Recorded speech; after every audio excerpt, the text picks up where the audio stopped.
Good morning, everybody, and welcome to this session of the Complaints and Conduct Committee.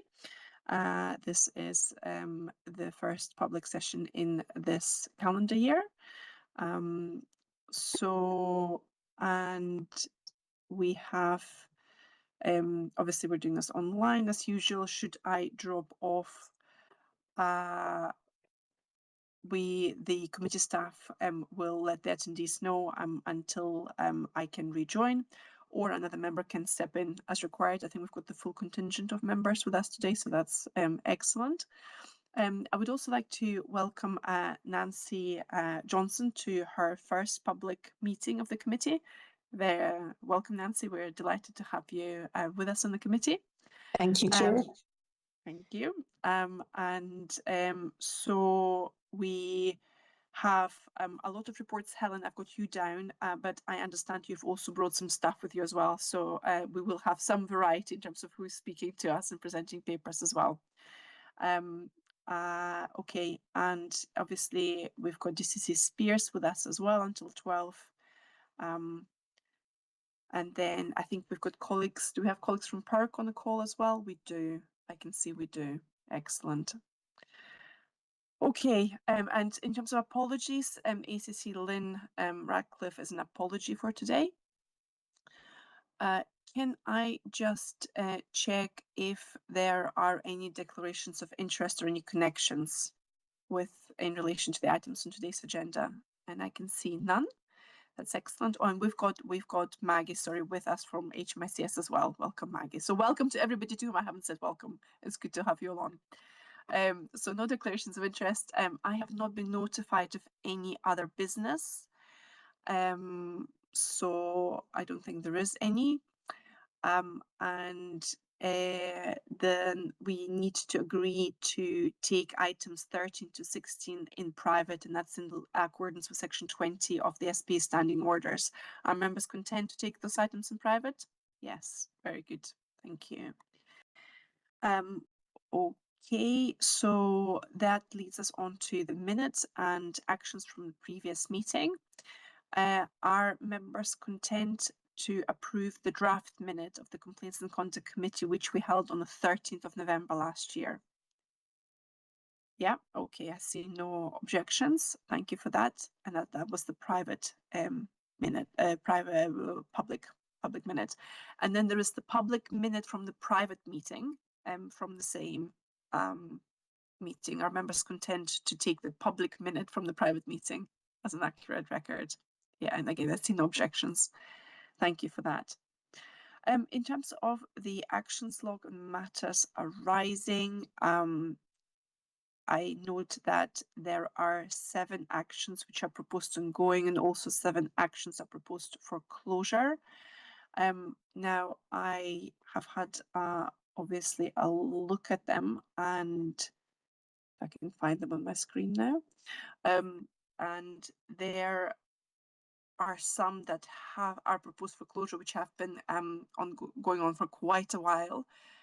Most notably, the one around work plans. So that has now been agreed as proposed for closure. Thank you very much to colleagues on the SPA side and Police Scotland side for getting together and getting that done. That is much appreciated. And as I say, there are a number that are proposed for closure. I wasn't going to go through them because actually to me they're relatively self-explanatory, but unless colleagues feel that they would like to make any comments on any of the ones that are proposed for closure, I just was going to propose that we note them and agree. Yeah, okay, I see no hands raised, so thank you very much for that. Decisions taken since last meeting, there were none. I can confirm that. And this closes off this part of the agenda and enables us to move on to our first substantive item, and that is, as usual, the Police Scotland Professional Standards Performance Report for discussion. And Helen, I'll pass over to you for that one. Thank you very much, and good morning, committee. Thank you for the opportunity to present to you the Quarter 3 performance report for professional standards. As always, the usual performance data has been provided to the committee, and I'm noting obviously that the report will have been read. So I'd just like to extract the key points and observations along with some of the detail of some of the deeper dives that we've undertaken on areas of the data. Whilst I appreciate that there is an update later on in the agenda, which will cover the work that we're doing to address the queue of non-criminal complaints awaiting allocation for investigation, I do just need to provide you with a high-level overview of the current position, given that I probably will reference it in my commentary to support the report today. Over the last year, we have seen the queue awaiting allocation sort of stabilise in terms of volume in relation to actually no longer increasing around that. But what we have seen is a continued challenge with addressing the volume within the queue awaiting allocation. So since the last committee, there has been a decision made that complaints will be allocated to inspectors and sergeants across the whole of the organisation for them to progress. And I can confirm that those matters have now been allocated out to local and national divisions. The aim of this is clearly to address the queue that is awaiting investigation, ensuring that the member of the public's matter is reviewed, investigated and resolved, better serving the public and addressing the lengthy timescales that some people have had to wait. In addition to this, we hope that it will enhance local resolution and also enhance the visibility and awareness of complaints across the division. We have a programme of training and awareness sessions for sergeants and inspectors, and also a quality assurance team that is in place to maintain standards and ensure that we are continuing to have due regard for the PERC statutory guidance and compliance with this is maintained. So as I say, I was just keen to give that update, and I know we'll be able to have more detailed discussion around that in the Operation Glades part of the agenda later. And as I say, we are keen to continue discussions with PERC to maintain the standards across the complaint investigations and as this work progresses forward. And I give the reassurance that we're closely monitoring progression and taking any learning as the work progresses through. So now moving on to the report and just pausing briefly on page 1, which does outline the summary of preventions activity that's ongoing. And I'd just like to highlight the positive work of the ethics advisory panels and also the short-term working group that's been established to review the current investigative wellbeing guidance, recognising that the importance of the wellbeing for those involved in PSD matters and ensuring that that is revised and can best support people moving forward. So that's been a recent development in relation to that group that will focus on that, and I will bring updates back to the committee as that progresses through. Now moving into the detail of the report and moving on to page 5, just to give the overview. So 4,453 complaints received year to date. This is a 17.3% reduction from the previous year to date and a 15.4% reduction on the 5-year average. This does continue to indicate that overall volumes of complaint remain at a reduced level following the spike in complaints received during 24-25, specifically in Q1 and Q2, as shown on chart 3, which outlines the latest 8 quarters. As I often comment within the committee, we do run the figures again to see if there is any variation since the committee report was produced. And I can confirm that the data run as of earlier this week, there was only a difference of 35 additional complaints. So I can give the committee the reassurance that that actually is a very accurate position at the end of Q3, partly because of a lot of the work that's been done just to make sure we are completely up to date in terms of those awaiting allocation and clearing some of the backlog that was in between NCARU, because we recognise that all the matters have been through NCARU and been assessed and awaiting investigation. So the minimal comparison in number to the usual update does hopefully give confidence that the data presented is representative in terms of that complaint volumes are genuinely at a reduced level. Moving further into the reports, 2,293 complaints were FLR'd during the year to date, which is 51.5% and a slight increase from the previous year to date. Again, we continue to focus on FLR opportunities, in particular at the initial opportunity or the initial chance by the NCARU team, because we do believe that this obviously enables swift and satisfactory resolution for a large number of our complaints. Within the complaints, the decrease in complaints have been registered across all of the command areas against the previous year to date and the 5-year average. So to give that indication, it is across the whole organisation. Now I'm going to move on to page 7 and into the emerging trends, just to give you a little bit more context in relation to discriminatory behaviour, excessive force and irregularity in procedure. So in relation to discriminatory behaviour, of note, these allegations were previously highlighted at an increased rate at the year end of the last 2 years. These allegations this year are now sitting at a reduced level, with 107 received year to date, which is 32 less than previous year to date. This reduction is strongly influenced by a reduction in allegations of the race subtype, which is 34 down from the previous year to date, with a total of 50 allegations received year to date. This is an area, though, that we continue to monitor, clearly with our priority on becoming an anti-discriminatory and anti-racist service. And to some degree, this could be positively reflected in the figures. Though we need to continue to highlight our organisational stance, and we hope that this will give continued confidence to the public to report perceived discrimination. And we continue to evaluate and monitor, ensuring our officers and staff are aware of the standards and expectations aligned to the Code of Ethics and their responsibilities through the force-wide anti-discrimination training that is ongoing. Clearly, we've also had recent dip sampling with regards to discriminatory behaviour, and I hope that this goes on to provide further reassurance that complaint handling in this subject area continues to be in a robust position. But notwithstanding this, we continue to look for room for ways to improve and consider these points.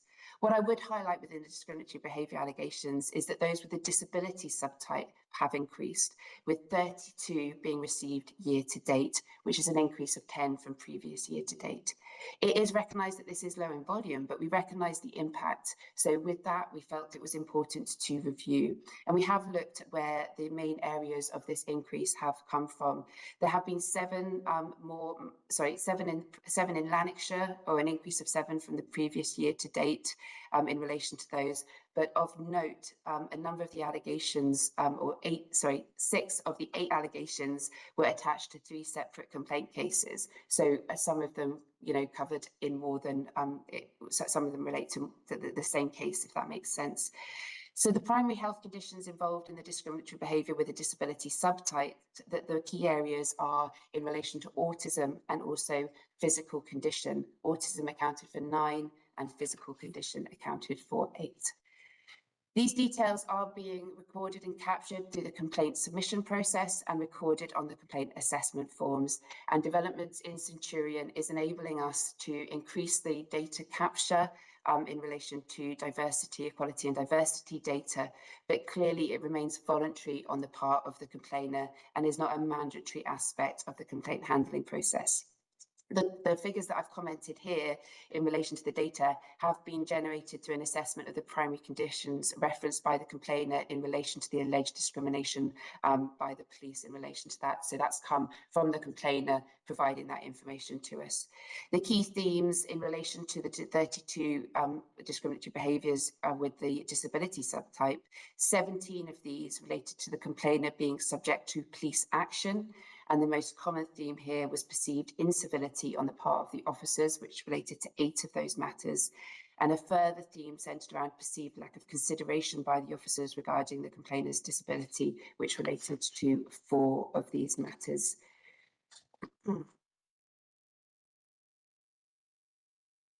Again, we continue to monitor this, and I give the reassurance to the committee that we will continue to monitor that, linking in with colleagues in policing together, and we'll also engage with Lanarkshire Division, just given that is where the notable increase has been in relation to this matter.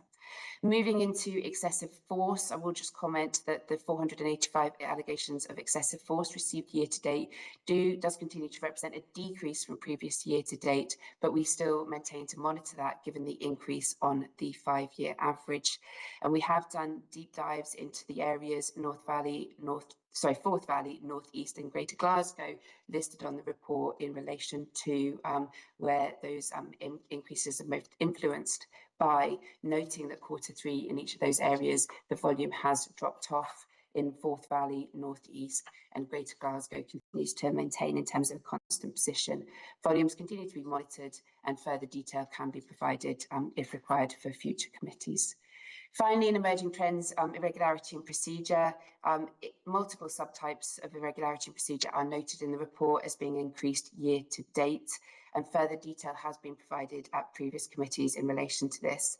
But there is noted in the report links in increases in Lothian and Borders and also within Edinburgh. So further analysis within those areas, noting that the allegation subtype is broad in range and it may apply to policing procedure across a breadth of situations. But in terms of the key themes, 25 related to the complainant being subject to police action, and the most common theme here was alleged lack of explanation regarding the grounds of offence was the main theme. A lack of police action related to 17 of these matters, and this included failure to raise a crime report, failure to take a statement, and accuracy of information recorded, and insufficient explanation as to why cases have been closed. And 6 of them related to seizure of productions and lack of rationale being provided for these was the main case within that type. I'm now going to move on to service delivery on page 10, just highlighting that allegations upheld are a decreased rate of 15.8%, albeit relatively stable compared to previous year to date and the 5-year average. And the detail is provided there within the committee. Analysis of themes and trends continue to be discussed so that we can identify learning and areas for improvement in relation to that. I will just touch on timescale compliance. 9.4% of the 531 non-criminal complaints closed year to date within the 56 days. It does remain low, and clearly the work that we're doing around Operation Glade, we hope to see an improvement clearly in this picture in relation to that. I would also highlight that we have got over 600 matters that have been concluded that await closure on our Centurion system that will then add to that volume in terms of those matters that have been investigated and closed this year. And I hope our Q4 performance report that will provide a more up-to-date figure to show the committee the exact volume that has been closed this year in relation to matters taken to investigation, as I believe a large portion of those 600 that await in our system, that they've been completed but await in our system to be updated onto our system, do relate to concluded investigations. So keen to make sure that that detail is provided to future committees. The report then goes on to outline on page 11 in relation to the CHR performance. Again, in relation to this is noted that there is a reduction in the CHR performance, and clearly we continue to review and monitor in relation to that, sitting at 50.1%, and clearly keen to continue to work with PERC, take on learning, but also making sure through our workload work that all of the learning around this is being communicated to those that are out managing complaints in relation to that. We will continue to monitor that closely in relation to that. There's no one specific area that's had a significant skew to that percentage of reasonably handled, albeit we are noting that within the north, we are ensuring that the training that is slightly less up within the north, sitting at 42.4%. So we will continue to make sure in terms of training review and supervisory oversight in relation to that. I will just briefly touch, I know there's later on the agenda in relation to the PERC referrals, but there is an increase of 9.1% this current year to date against previous year to date in relation to the volume of referrals. It's mainly driven by an increase in the death following police contact referral matters and also serious injury following police contact. I'm happy to go into any more detail in relation to that should the committee wish, but I just highlight those points in relation to that. Of note, within the serious injury following police contact, the dominant theme here involved individuals sustaining injuries when evading arrest from officers, which accounted for 19 of the 54 referrals year to date in relation to that. Moving on finally within the report concludes obviously with the conduct data in relation to that, giving an overview of the suspended and restricted officers within the organisation, and then also the work ongoing within the conduct unit against the proceedings and investigations. With that, we continue to work in relation to the timescales, trying to reduce in terms of the volume, recognising the impact of those involved in those processes working through within the conduct unit. And again, we provided some organisational learning and also the standard and our publication of misconduct outcomes for the committee's awareness. Thank you for the time in providing the overview for the report, and happy to welcome any questions. Thank you. Thank you very much for this, Helen. As usual, a comprehensive report, a lot of data, and I do appreciate your voiceover as well in terms of pulling out some highlights from your perspective and adding that a little bit more nuance and flavour to the data that you present us with here. I would like to open it up to colleagues to see if there are any comments, questions, observations on this performance report. And obviously, I should say it is encouraging to see that there is a reduction in complaints received. So that we should absolutely should acknowledge that it's good, obviously, from a variety of perspectives. Hopefully, there's less people who feel the need to complain, obviously, but also in terms of the impact on the your team's ability to handle these complaints as well. Lower numbers are naturally always welcome. Right, so I see that I've got two colleagues who wanted to come in, and I am not entirely sure who was first. I think it was Chris who was first, and then Angela. I'm just going to go with that. Chris and then Angela. Thank you. Thanks very much, Chair. And thank you, Helen, for the report. As the Chair said, very comprehensive and a really helpful introduction.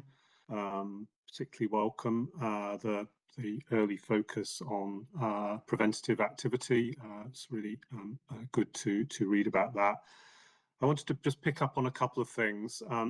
On the disability allegations, I guess what strikes me from your commentary there is that we've got a really good grip on the data in terms of the subtypes, the types of allegation, this kind of localized element. That's really good to hear in terms of understanding what's going on there. I guess to make the obvious point, the kind of critical thing with that is if we've got that rich insight in terms of the data, then obviously we would all hope that will help in terms of thinking about correctives and preventative activity to change that. So really important to make sure that we're using that rich insight that you clearly do have. And I'm not teaching you how to suck eggs here, but it's clearly concerning. So if we understand it, then any comment you have about how we can use that understanding to enhance preventative activity is helpful. The other thing I wanted to ask about, you said that you would be that you would share perhaps some more insight into the deaths following police contact, and I certainly would welcome any further comment that you have about that. Thank you, Chair. Thank you very much for the questions. And in terms of the first point with the prevention activity, I fully agree about the importance of then working that through. So engagement with local policing divisions when we have actually articulated and identified, recognising it is low volume, but actually when any trends and patterns come out that we recognise in terms of that, such as the Lanarkshire, increase that local engagement, the engagement with policing together to see if there's any messages that we, or training or awareness in relation to that, and then also through the standards. So I would hope that what we do in relation to get that opportunity when there is something identified, we then will get an opportunity, not maybe the next publication, but some publication hopefully in the near future, to focus some of the activity in that. Use some live case studies is something that we are finding is really drawing people's attention in relation to that and bringing that alive for them so that they can understand, because my aim from that would be that obviously when somebody does have cause to contact the police with a disability, that we are making sure that we're engaging engaging with them in the right way. And then that's obviously the obvious. So we need to take the learning from those matters and take those through. So hopefully that gives the committee reassurance in relation to that, and engagement with the local policing commanders in relation to that. And then going on to your second point that obviously related to a query about the death following police contact in relation to that. And again, a number of these matters will, be sitting with PERC still or under PERC investigation, so I can't go into too much details, but 11 of the 28 referrals in relation to death following police contact related to a medical sudden death following initial police contact, if that makes sense. So obviously we'd had engagement and certain actions had been taken by police across that, but clearly then unfortunately death has occurred in cases, and therefore we've obviously reviewed the circumstances and felt it appropriate to refer that through to PERC for them to carry out an assessment in relation to that. So 11 of the 28 related to that, in relation to sort of 14 of the referrals related to kind of self-harm matters that maybe then subsequently went on in terms of death, unfortunately, as well with regards to that. So we do try and break down just to make sure to see if there is any patterns or trends that's emerging in relation to that, and then also areas with regards to that. And again, of what's noted within Q3 is that there was actually 7 referrals in North compared to no referrals earlier in the year. So again, engaging with local policing divisions there, but also taking on board any of the learning or the points coming back from any of either PSD reviews of these matters or then PERC review. And what I'd always give the committee the reassurance that should a matter be flagged or raised in relation to that, then if there's immediate local learning that needs to be addressed or put in place, then that is done locally to make sure that that's addressed, even if that referral then goes through to PERC in relation to matters, if that makes sense. And hopefully that answers your question. It does. Thank you very much for really helpful answers, and I do take assurance from your responses. Thank you, Helen. Thank you for that. Angela, please. Thanks, thanks, Helen. As Chris says, it's a really comprehensive paper, and there's lots that we could dive into, but I will limit my questions. Just following on from the previous question, though, slide 7 does make mention of not just deaths following police contact, but excessive force. And I just wonder, and it relates particularly, or it's mentioned that it's Forth Valley. I just wonder, has that been investigated further, and what learning might have come from that? So that's one question. And I also wondered if that was linked to the Short Life Working Group that's been established on investigating wellbeing guidance. And if not, maybe you could expand on that a little.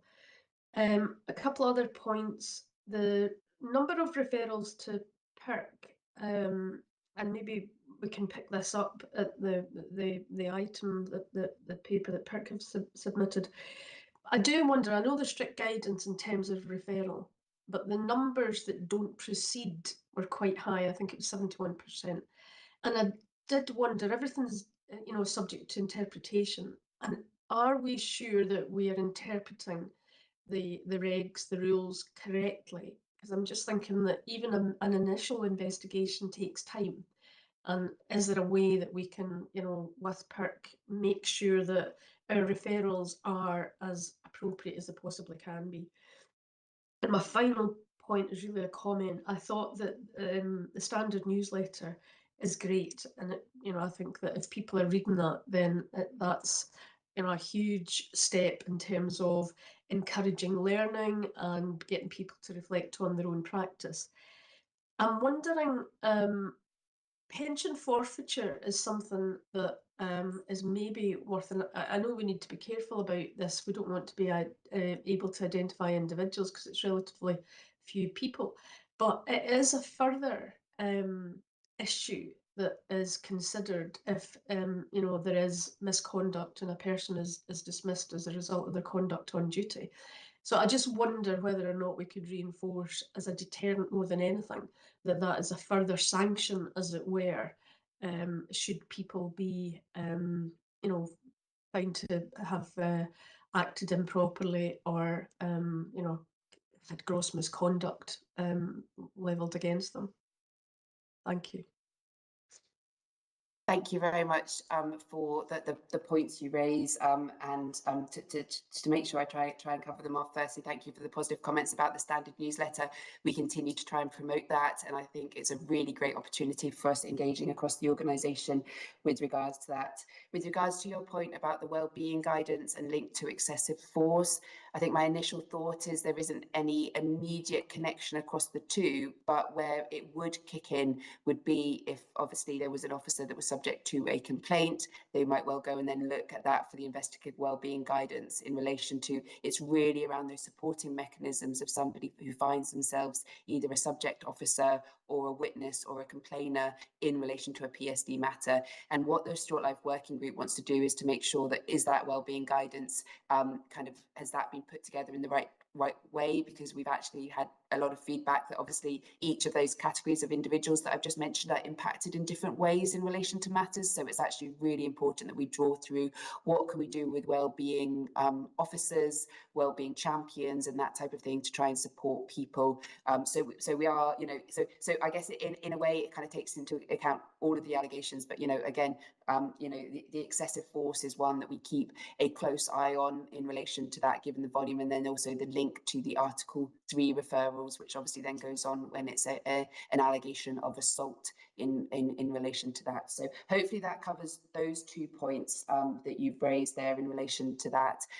Your point in relation to PERC and the referrals through to PERC, I guess we are, you know, it's that real balance around ensuring that transparency and that independent oversight and review by PERC in relation to that, and making sure that we are sharing that in the right circumstances. Obviously, an assessment is carried out by PSD when a briefing paper comes into PSD in relation to that, and then a rationale recorded about that referral to PERC when it meets the criteria, or if it doesn't meet the criteria, it is not referred through in relation to that. And I guess I would welcome discussions in relation to that. Obviously, PERC would be a key part within that, should there be a need for us to review that. What we are really keen to do, and there has been that slight increase, is to make sure that that transparency is there so that it can link back to public trust and confidence in the circumstances that meet the criteria with regards to that.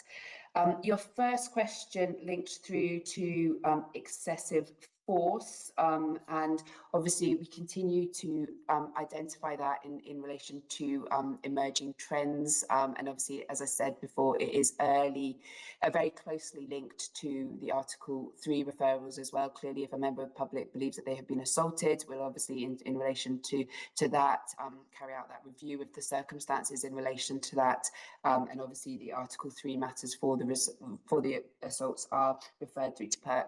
It is interesting to note that the Article 3 referrals are greatly down this year in relation to allegations of assault, and we are working to carry out a review at this time to see if there's any significant contributing factors against that, which obviously also relates to excessive force as well. And one thing that I'm really keen to understand is the impact of body worn within all of that. And I think that hopefully we can carry out that review and that analysis to really understand. And I do think it's really interesting, allegations of assault within D division, which was the first division to go on to body worn cameras at the start. Previous year to date, we were sitting at 22. This year to date, we're sitting at 6 in relation to D division. I think that's quite an interesting statistic, but it's one statistic. It's not something that we can draw any conclusions from in relation to that, but it's something that I'm continuing to monitor and to ask my team to monitor and track that. But we are seeing reductions elsewhere, so that can't be a sole contributing factor in relation to that. But I think that relates through to the excessive force. Obviously, your question specifically related to as well the sort of the drivers in certain areas in relation to that, and I'm very happy to take away sort of a deeper dive to have a look at some of that and make sure that we are engaging with divisions, linking back to the preventative messages that we have also spoken about earlier today. And then also your final point and hopefully I have addressed the points suitably that you've raised so far. The pension forfeiture, I think that's a really, really valid observation around that. It is used in obviously a low number of cases because it is when a sort of serious crime has been committed in relation to that in the course of their duty as a police officer. So those criteria have got to be met. And we have done some work recently with the SPA to make sure that Police Scotland are referring through the matters that are appropriate for us to refer through. And I think, and if not, we will think about doing this. It probably accompanies the gross misconduct outcomes and an opportunity probably in the next publication potentially to raise awareness if that's something that we haven't done recently, which I think is the point that you were drawing out there about the importance of making sure that people are aware that that is a subsequent consequence. So hopefully I've addressed your questions there, but happy for any further points. No, that's great, Helen, thank you. And I mean, I know we can't use forfeiture or we can't be explicit, but we can say that there is a procedure then for this to be further considered by the People Committee. So it's maybe just a further thought. Thank you. But that was great, thank you. Thank you. Thank you for that, Helen. And Paul, you've been Yeah, patient. it's just getting a bit of statistical clarity on the same issue, the excessive force. So the stats, I've always struggled with 5-year averages. So the past year to date figure has gone down, but the 5-year average has gone up. Is that because 6 years ago the figure was lower than the past year average this recent year? Apologies, I don't have the 6-year one. I'm just trying to work out mathematically in relation to that. Is that how it works? That it's spread over 5 years. Yeah. So if that one was lower and this year is higher than that one, but lower than last year, that figure would still go up, the past year average. The average this year compared to previous year, so we're obviously comparing the previous year in relation to the average.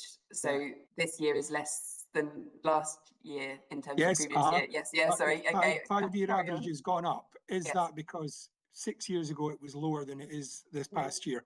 Why has the 5-year average gone up? That's okay. That might be an easier question. Yeah. So how we're doing this year compared to the 5-year average. I'm sorry, I don't know what the 5-year average is at this point last year to make that comparison, but against, you know, but what we're sitting at this year. So sorry, I'm just going to reference my pages here in relation to that. So what we are seeing is an increase this year against the 5-year average of increase of 30. So obviously what we are sitting at 5-year average sits at 455 and we're seeing 485 this year. Sorry, right. I don't know. I don't think I'm answering your question here. I don't know what the 6th, you know, yeah. Is there any accountants on the call that can tell me? Because it's, I'm assuming that's, yeah, I'm just trying to work out why that's to happen. And that can be probably the only logical, but anyway, okay, maybe if you can slip me that in an email or something like that. It's not important, but I just wanted to just clarify that.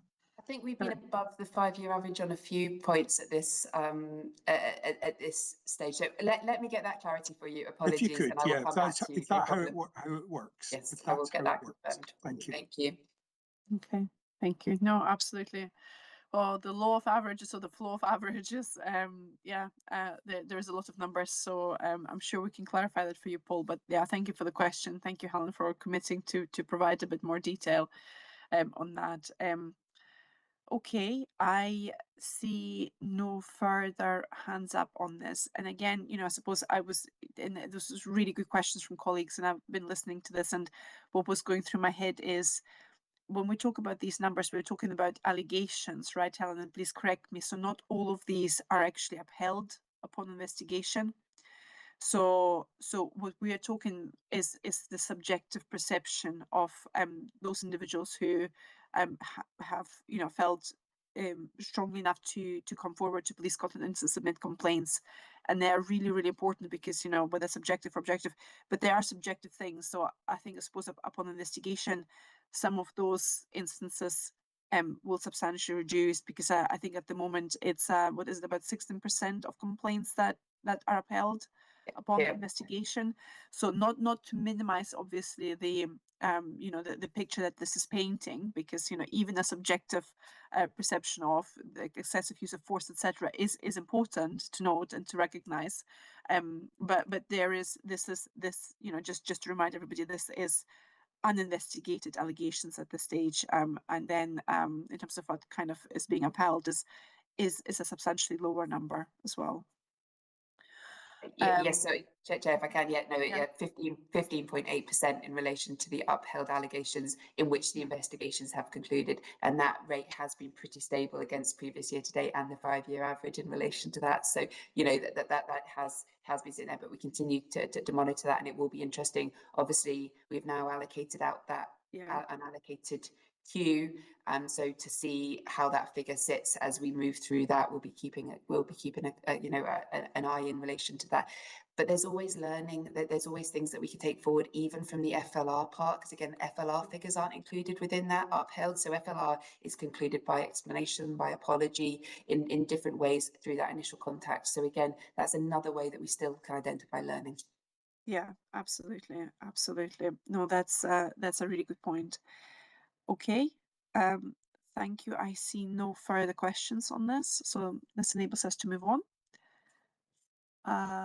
to the next agenda item, which is the SPA equivalent of the performance report. Who's speaking to that? Darren, you will be talking us through that.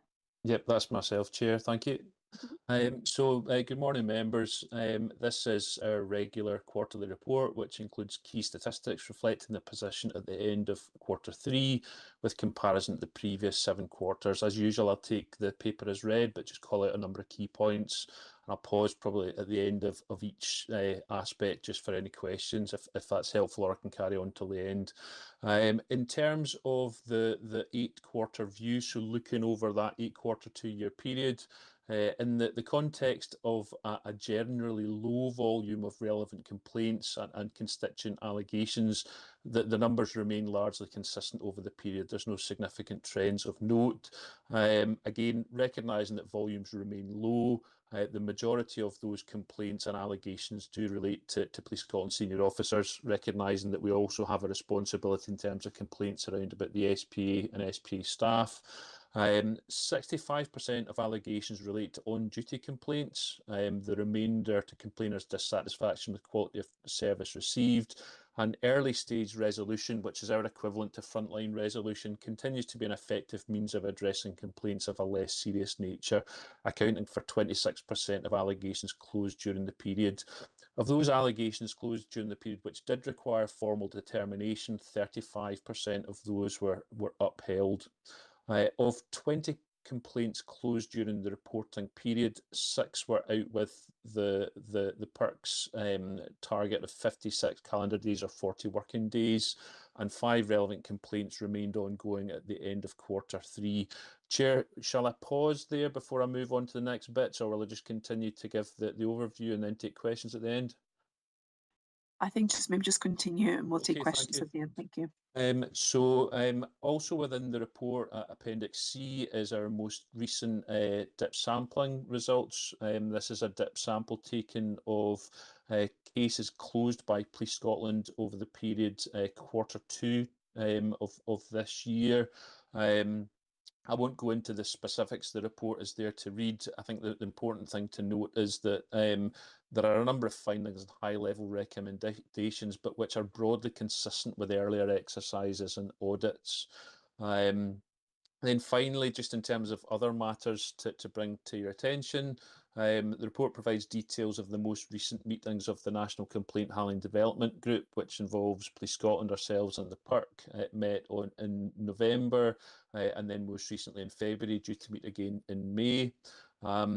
In terms of members will recall the Angelini review in final report in November 2020, following a brief pause in relation to the governance cycle around about non-legislative recommendations because of the work to progress the PECS Build Now Act.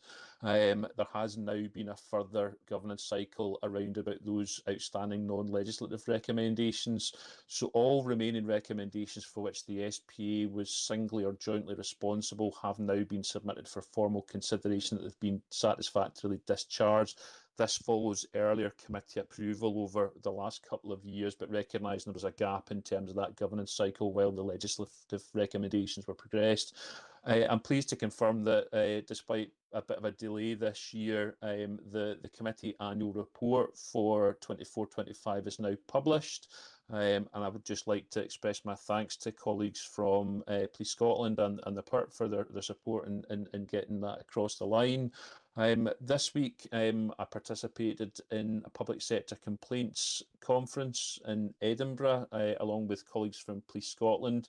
Some useful insights to take away from that. I see James has appeared on the screen now, and yeah, we'll pick up on any learning from that and progress that probably in the first instance through the complaint handling development group. I continue to participate in Police Scotland's Opglade Gold Group, recognising it in the agenda, but welcome the opportunity to be involved closely around about that. And then lastly, just to note, as per the earlier action, we have now updated the work plan in terms of a number of annual items that the committee have requested over the period, which are now scheduled to come forward. There is a broader piece of work that I'm progressing with colleagues in Police Scotland, which is around about, I suppose, the proportionality of information that comes on a quarterly versus biannual or annual basis. And linking it to broader benchmarking work that we've done. So the intention is probably to workshop that over the forthcoming period with a view to a proposal around about a revised report approach that could be introduced from sort of autumn time when the Q1 reports come forward. I'll stop there and happy to take any questions. Thank you.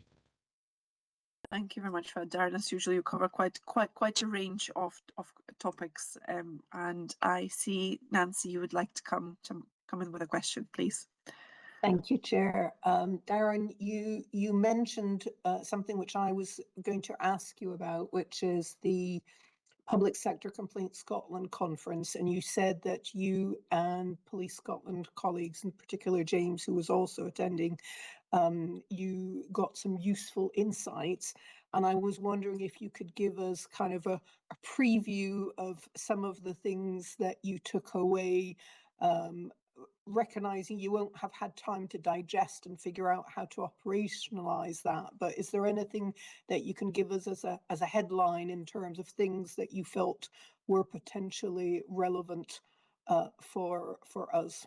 Yeah, of course, and perhaps James might want to share his reflections as well. I suppose the key takeaways for me were around, I think, the revised principles that have been adopted by the SPSO in terms of complaint handling, set within a context that they describe for wider public sector complaints. So the SPSO is the equivalent of the PIRC in terms of providing sort of guidance for all other public sector complaint handling bodies.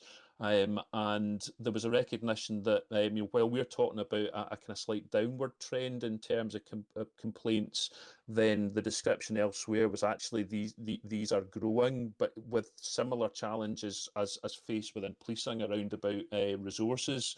And I think that the point around about the principles was, I think there was an acknowledgement around about the first iteration of the model complaint handling procedures being very focused around about consistency of process.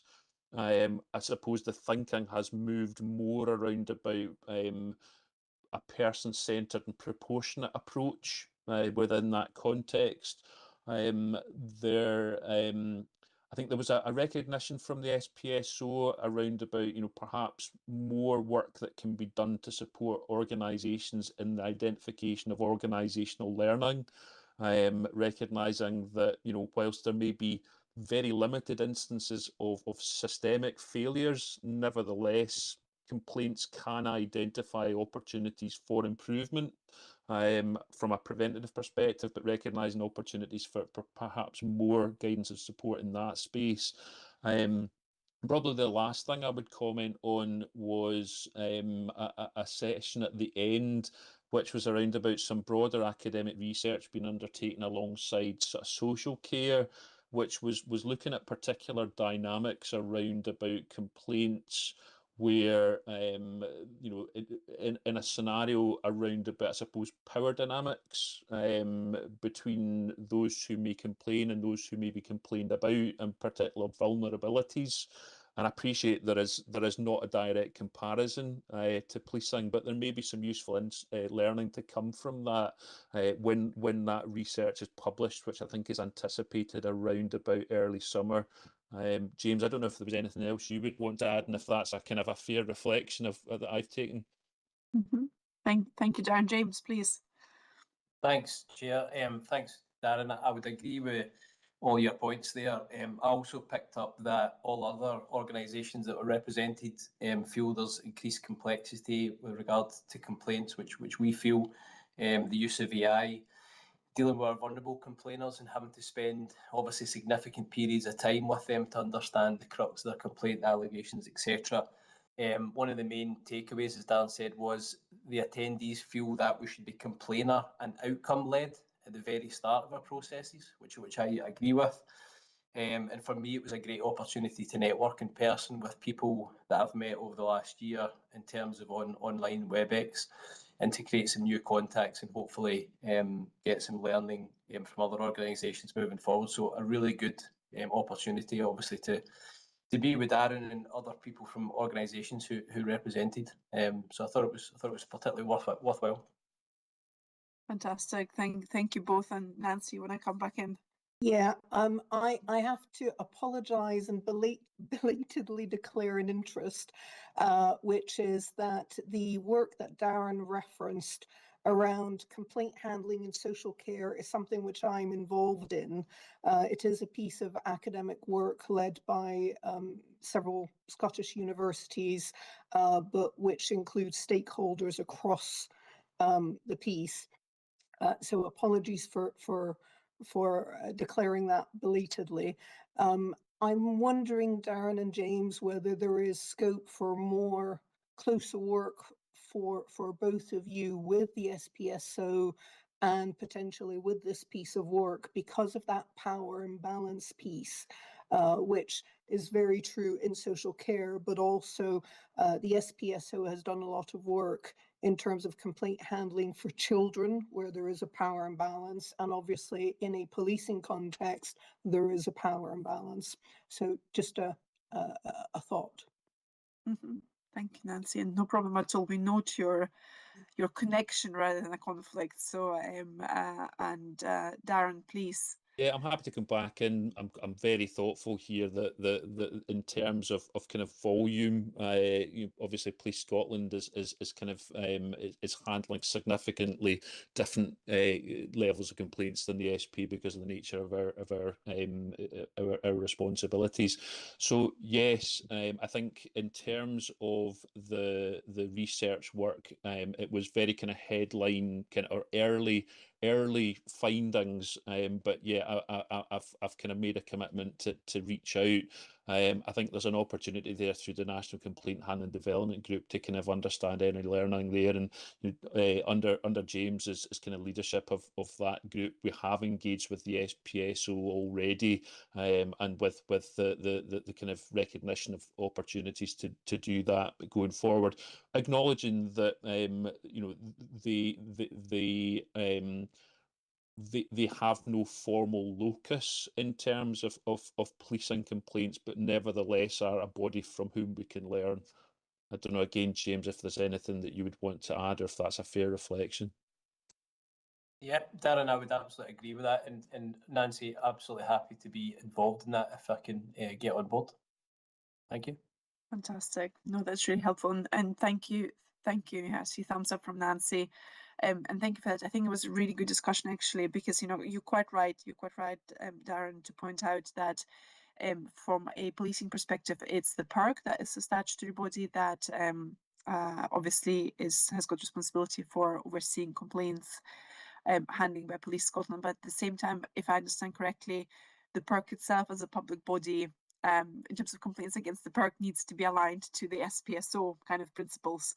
So it's, you know, it's kind of as part of the wider public sector family. So it's it's an interesting one, and certainly you know, I think what we need to get to is that the complaints against the police are investigated in, you know, proportionately in line with what the public would expect from any other body. You know, and I appreciate, obviously there will be some sensitivities around Police Scotland in particular, and that's why we have colleagues from PERC keeping us right there.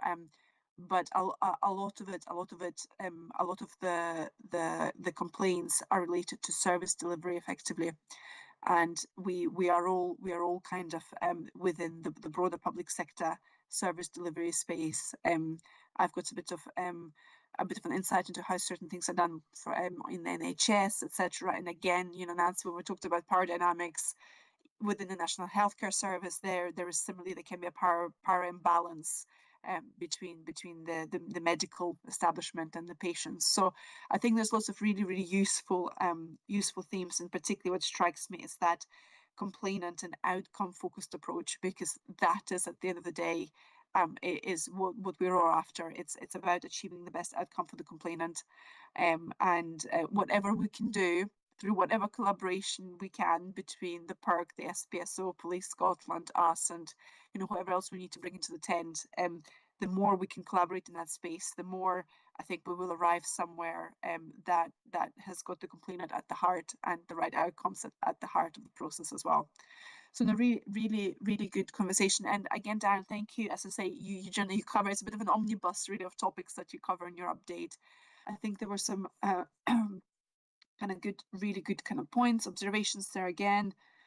It's kind of good to see dip sampling happening, and sort of that consistency there as well. I don't know if colleagues have got any further questions on any of the data that's presented in your report. Again, Darren, you obviously did give us a bit of an overview, and it is small volumes. So I appreciate you did preamble that with, it is difficult to kind of identify any trends given the relatively small volumes. But are there any further questions from anybody on this? No, I see none. Okay, that's great. Well, thank you, everybody. Thank you, Darren, and thank you for the really good discussion. And so that enables us to move swiftly on to the next agenda item, and that is passing over to our colleagues from the PERC. And I see, Ilya, you're on screen, so welcome, Ilya, please. Thank you. Good morning, Chair. Good morning, committee members. As always, I'll provide some key highlights from the complaint handling section of our report. Generally speaking, I think the committee will see that the broad themes and trends we observed in Q1 and Q2 continued into Q3. There's no significant increases or decreases in terms of the statistical or performance data. The number of the CHR applications we received remains quite high. 70 CHR applications received in Q3. And the committee will see that generally over the last 3 quarters, those numbers have been increasing. And certainly by the end of Q3, I think we've received the same number of applications as we did for the whole of the last financial year. In terms of the provision of the papers, generally this is operating well. And there is some delays experienced in the additional request for information, but that was in a small number of cases. So I'm satisfied that that's not a widespread issue, but rather limited to isolated cases. In terms of the CHR reports, 31 CHR reports were issued in Q3, and additionally 38 CHR cases were concluded by the discretionary decisions. The outcomes from the CHRs, you'll see that only 47% of complaints we reviewed were handled to a reasonable standard, which is broadly similar to the figures we observed in Q1 and Q2. Within those reports, we made 50 recommendations to Police Scotland. The committee will note that there are 2 main categories.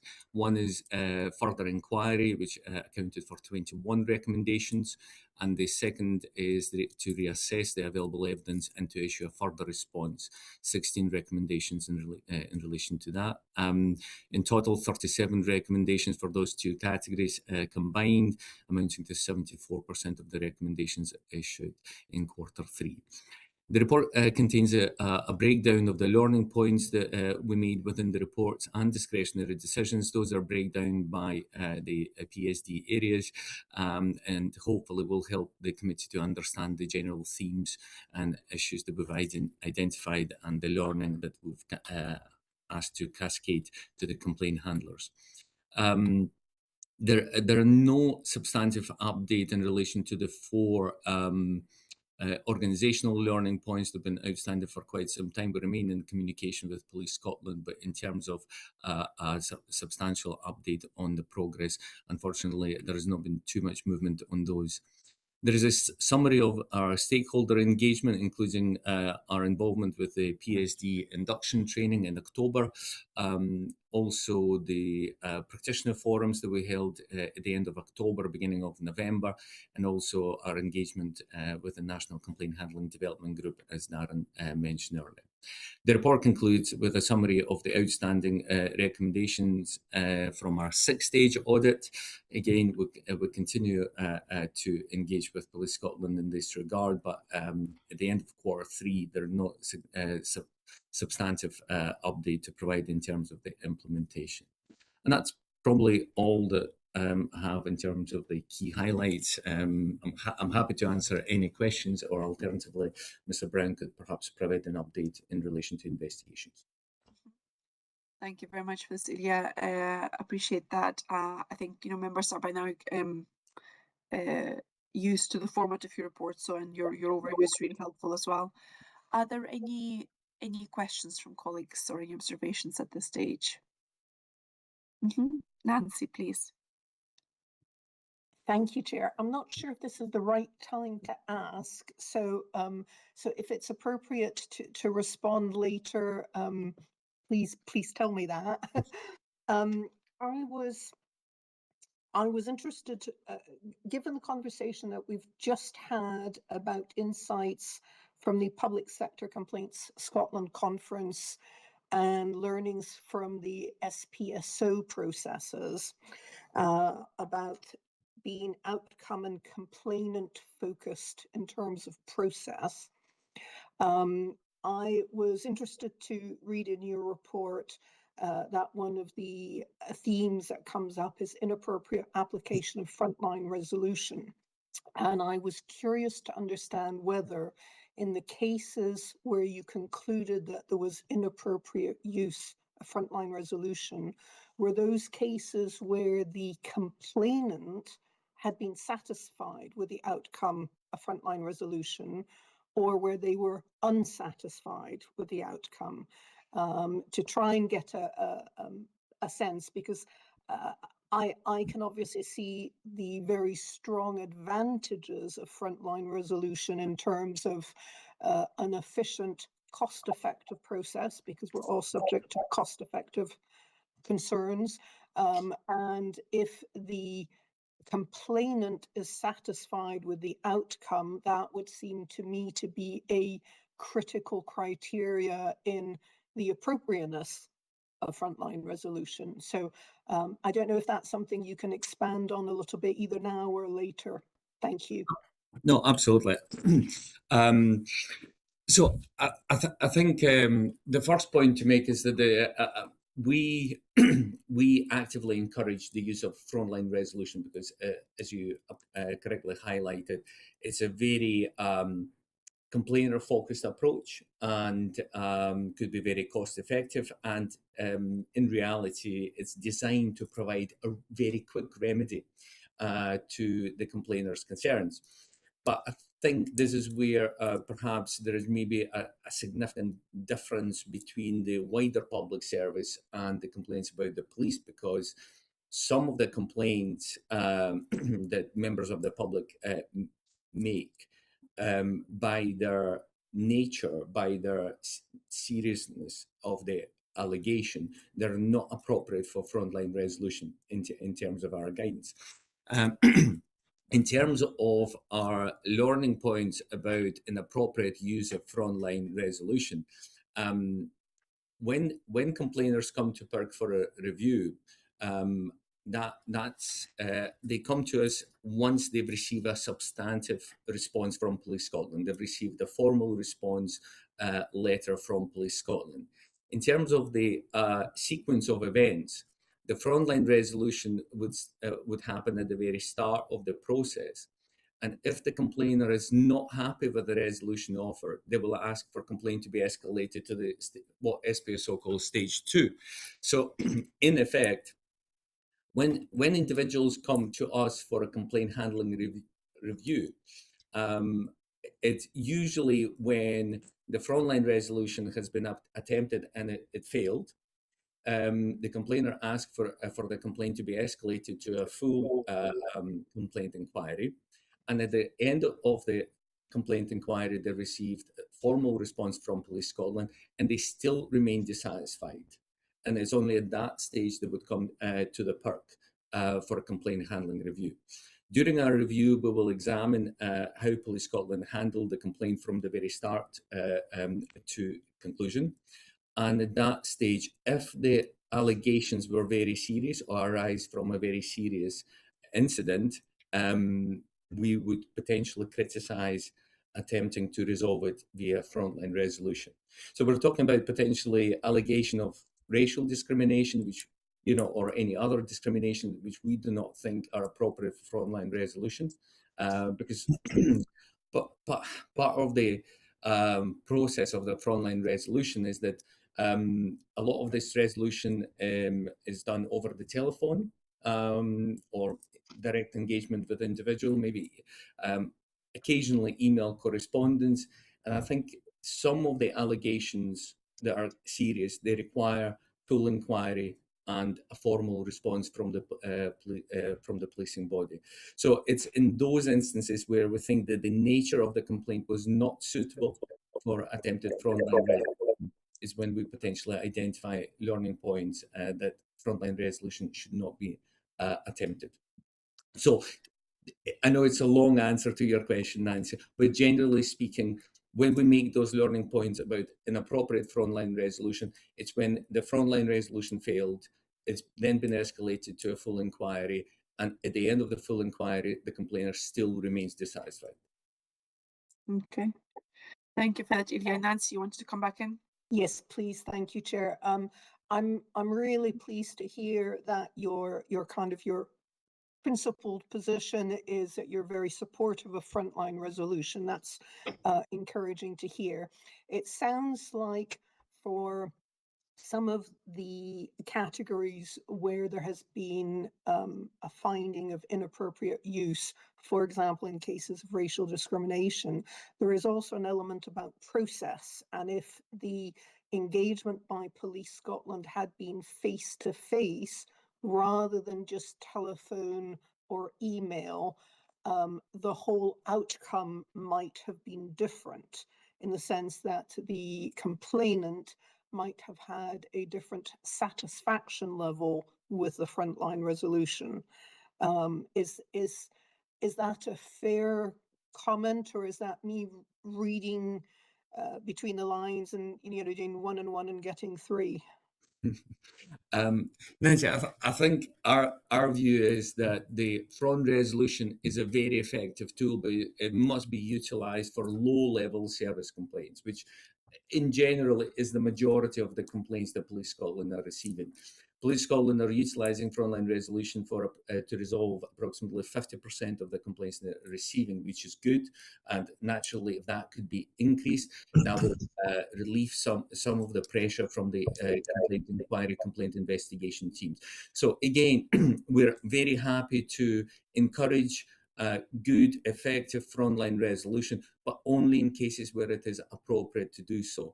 So in cases where individuals have lost their loved ones and they are not happy about certain aspects of the sudden death investigation or a murder investigation, and those concerns are quite significant, in those type of cases, we do not think that frontline resolution should be attempted, because remember, the nature of the frontline resolution dictates that there is no inquiry, that, you know, it is a concern that we can resolve relatively easily just by checking perhaps the system and see what happened. That's why we encourage it in terms of the low level service complaints. But when we're talking about serious complaints that really affect individuals and raising rather concerning allegations, it is our position that those should be recorded properly and looked into in detail before a response is provided to the applicant. I hope that Thank you. summarised it. Thank you, Leah. Thank you, Nancy. Angela, please. Thank you. And thanks for the report. As ever, it's a really comprehensive one. I've got a couple of questions. One of them was in the comment that you made about the delays in closing a number of specific learning points, and the 4 in particular from the audit in July. Sorry, I've just got a bit of feedback. I wondered if either you or Helen or somebody could maybe comment on the obstacles, the barriers to actually progressing those, or whether they've been superseded. And just in terms of the frontline resolution, which I think we all would support, I think that's where the learning and the ownership needs to sit, quite rightly. I'm just not quite sure about the process, about allocating it. I would have thought that the process would be that the frontline would assume responsibility for it in the first instance, and it's simply logged centrally, rather than what it appears to be that it's, you know, referred centrally and then reallocated. But I might have picked that up wrongly. Apologies for that. I was going to ask under section 9, paper 96, but it seems appropriate now. Thanks, Katharina. Helen, I think it's probably more appropriate for you, for yourself.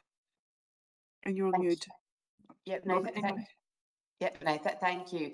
So sorry, just to confirm, when you're talking about the recommendations not closed off, is that the 6-stage audit matters? Yes, yeah, okay, no, thank you.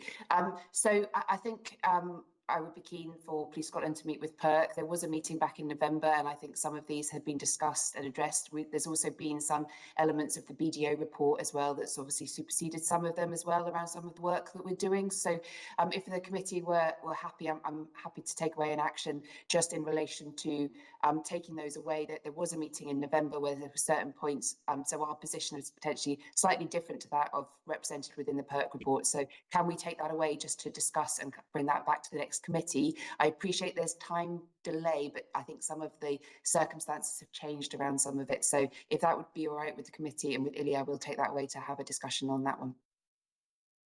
Sounds sensible. Thank you, Okay. Helen. Thank you. And sorry, the second part of your question, sorry. So it was really the process, Helen, and I'm happy to pick it up at the next one if it's easier or more appropriate, but and maybe just give you time to think about it. I would have thought the front line would assume responsibility for complaints in the first instance, and they would be logged centrally. Is that the case, or is there a different, more complex procedure that is being followed? In relation to overall with complaints being recorded by the member of the public, yes. Yeah. I think it's frontline resolution that Okay. Angela wants to understand. Yep, no, that's fine. And I'll bring James in because we're very happy to talk through kind of the process. I guess a lot of our complaints are received online, you know, so it's directed to the inquiry team in relation to professional standards with regards to that, who then try and do that FLR approach. But I think at the moment with where we are, we're keen to obviously explore what would work best, because we do recognise local resolution. And that was one of the, I think, the benefits of the complaint allocation plan, is that what I'm hoping is that there will be more local resolution of matters because people will have better understanding of complaints. But James, I'll bring you in, please. No problem, ma'am. Thanks, Chair, and thanks, Angela, for the question. So I would just to cover the FLR process. When we term it FLR, it's frontline resolution within PSD. So it's Right. our team that's trying to FLR it with a member of the public. However, I think there's real merit, and I've discussed at length with Darren over the last number of months, that if our team can't FLR something and it's still of that trivial or minor nature, there may be merit to sending it out to local policing for a couple of officers to go and see the person, or a sergeant or inspector, etc. I think when we do the review of the local allocation project, we should see benefits, hopefully, from local resolution, from the complaints we've allocated out. And I do think that moving forward, there should be something built into our processes where there's an element of localism in terms of that FLR. So I do think there's benefits for the public. But when we term it FLR just now, it is our own team that are doing that frontline part, just to clarify. So I think that would be really useful, James, because I do think that if the frontline delivery element is accountable for the resolution, one, we might see some of the allocations and the delays being reduced, which can be costly. I think the level of satisfaction could increase, but I also think the local learning would be greatly enhanced as well. So anyway, I'll leave it at that. Thank you. Okay. Thank you, everybody. Right, okay, so I think we're ready, Raymond, to move over to yourself for a canter of the statutory referrals part of the report. Thank you, Chair, and good morning all. I'll take the document as read, and I'll look to focus my update on some of the earlier questions and taking answers, any questions when they come, and hopefully answer them. So when we look at the referrals, there is a decrease quarter on quarter. It goes from, we have the figures there just now, but effectively it's 11 referrals that makes, comes to when we actually add it up. But when you consider the referrals that come here, only for 4% of them actually relate to investigations thereafter conducted by the PIRC, because many are superseded by COPFS referrals. So it's a small proportion of the work we actually do. When you start diving into the document, the schematic that's on page 21, and we look at the areas where there is a significant increase, and deaths was touched on earlier and spoken about with Helen, that is unprecedented, that level. So we had 16 referrals over that quarter. Now, 9 of them were superseded by COPFS instruction to investigate, but the others were reviewed by PIRC, and the actions that were taken by Police Scotland in relation to that death were seen to be fit for purpose. So there was no requirement to look any further into that. So the figure that sits there, that is an ongoing figure in terms of deaths for us, and it's a sharp increase for us. So I know we spoke about 5-year averages, and I've not got the specific detail on that, but what I can say is we are sitting at a very high amount of investigations of that nature, and we do welcome the referrals from Police Scotland, and that conversion rate is fit for purpose following our assessment. The other area where we've seen a significant increase is the serious injury following police contact, which has doubled in that period. Now, I've referenced only 4% of investigations that we actually take come from this, but in this particular quarter, we took 3 forward for investigation, and another 2 were instructed by COPFS. One came to us following the death of one of the individuals that was referred, so that took care of that one.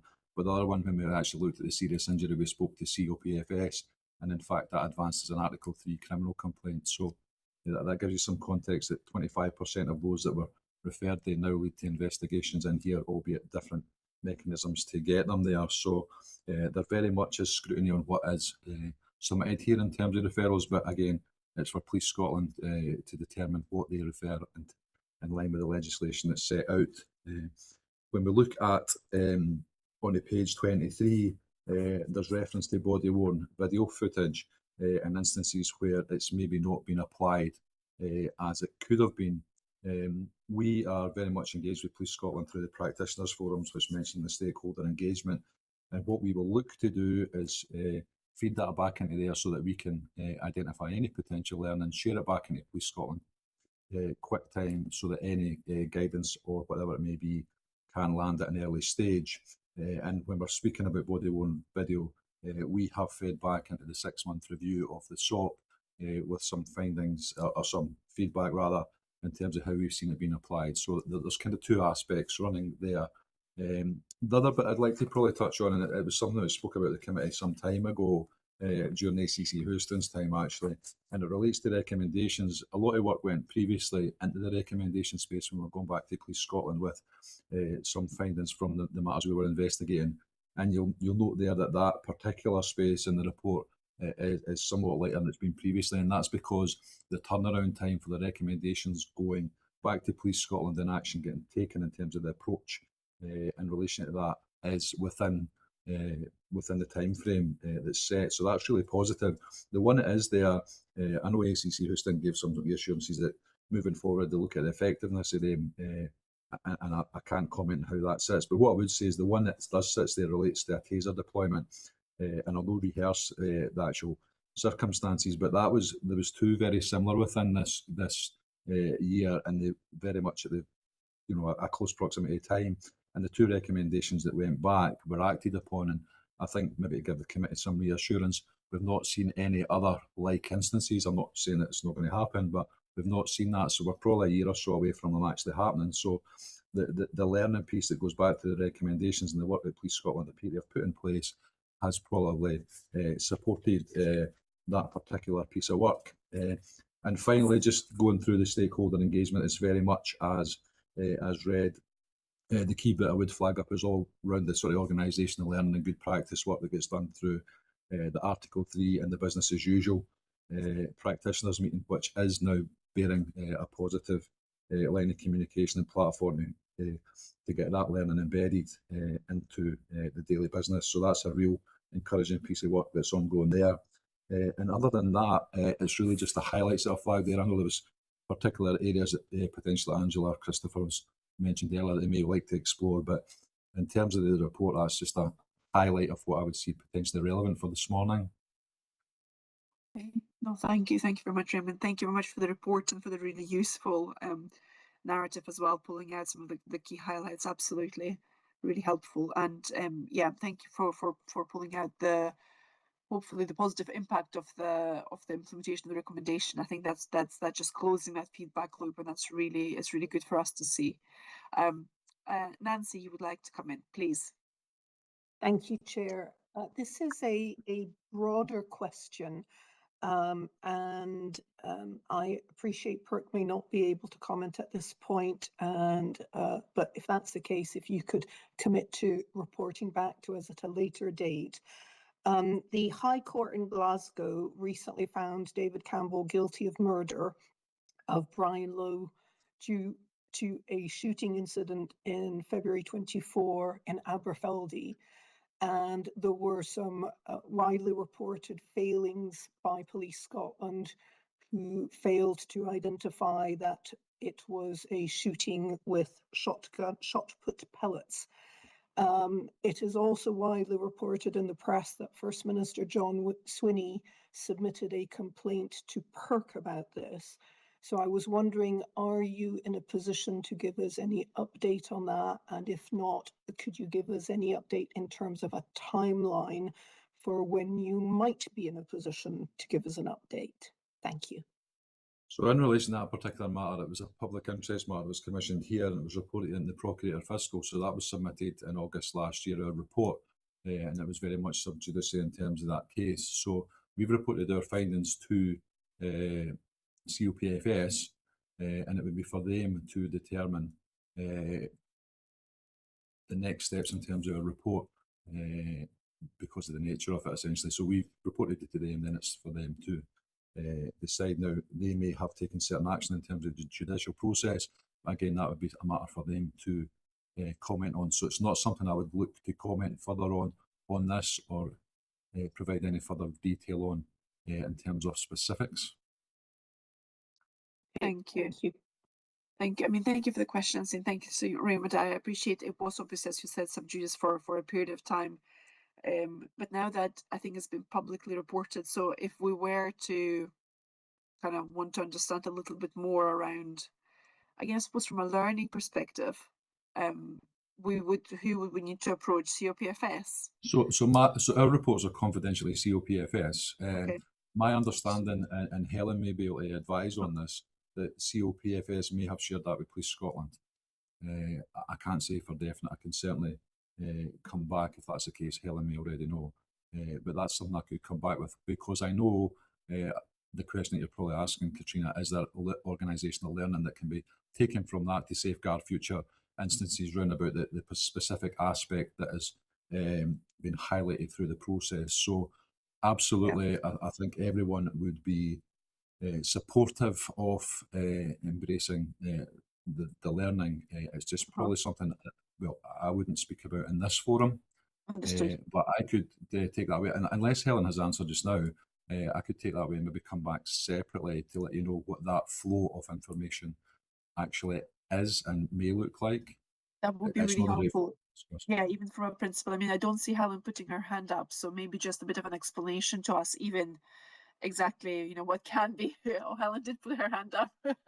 So Helen, what's your perspective on this? I'm probably not going to add anything particular further at this point, and happy to kind of speak to Raymond and take that away, or, you know, and because we'd like to give the reassurance to the committee. I think, as has been covered with some of the Police Scotland kind of commentary in relation to it, obviously finding following the court conclusion was that there was an awful lot of immediate learning put in place in relation to this particular case. So whether there would be an opportunity for us to share some more of that, that might be something that we could maybe do to give the committee that reassurance, but it's maybe something that we could take away and reflect on. Okay, no, thank you for that. So I think there's two things there then. I think what would be good is just to understand that flow of information, even at what stage certain things, and I think that's possibly just from an educational perspective for the committee, you know, because yeah, but there will be more of these types of cases where certain things are sub judice, etc., but then at some stage they might not. So there's that element. It would be good to understand what can't be, and how the whole thing works, and then possibly, you know, exactly as you said, Helen. I think it would be really incredibly reassuring to give some degree of public visibility in the public space to, yes, there has been organizational learning, you know, to the extent naturally that it is practicable. You know, within sort of policing practice, but I think it's an important point. So, okay, so two actions there, I think, for PERC and for Police Scotland, potentially. This will be a really quick one for me to get an answer to. So after this, I can come back to you maybe yourself to let you know what that flow was, and you may be able to share it with the committee. But I think it'll be perfect. Pretty narrow in terms of the information flow.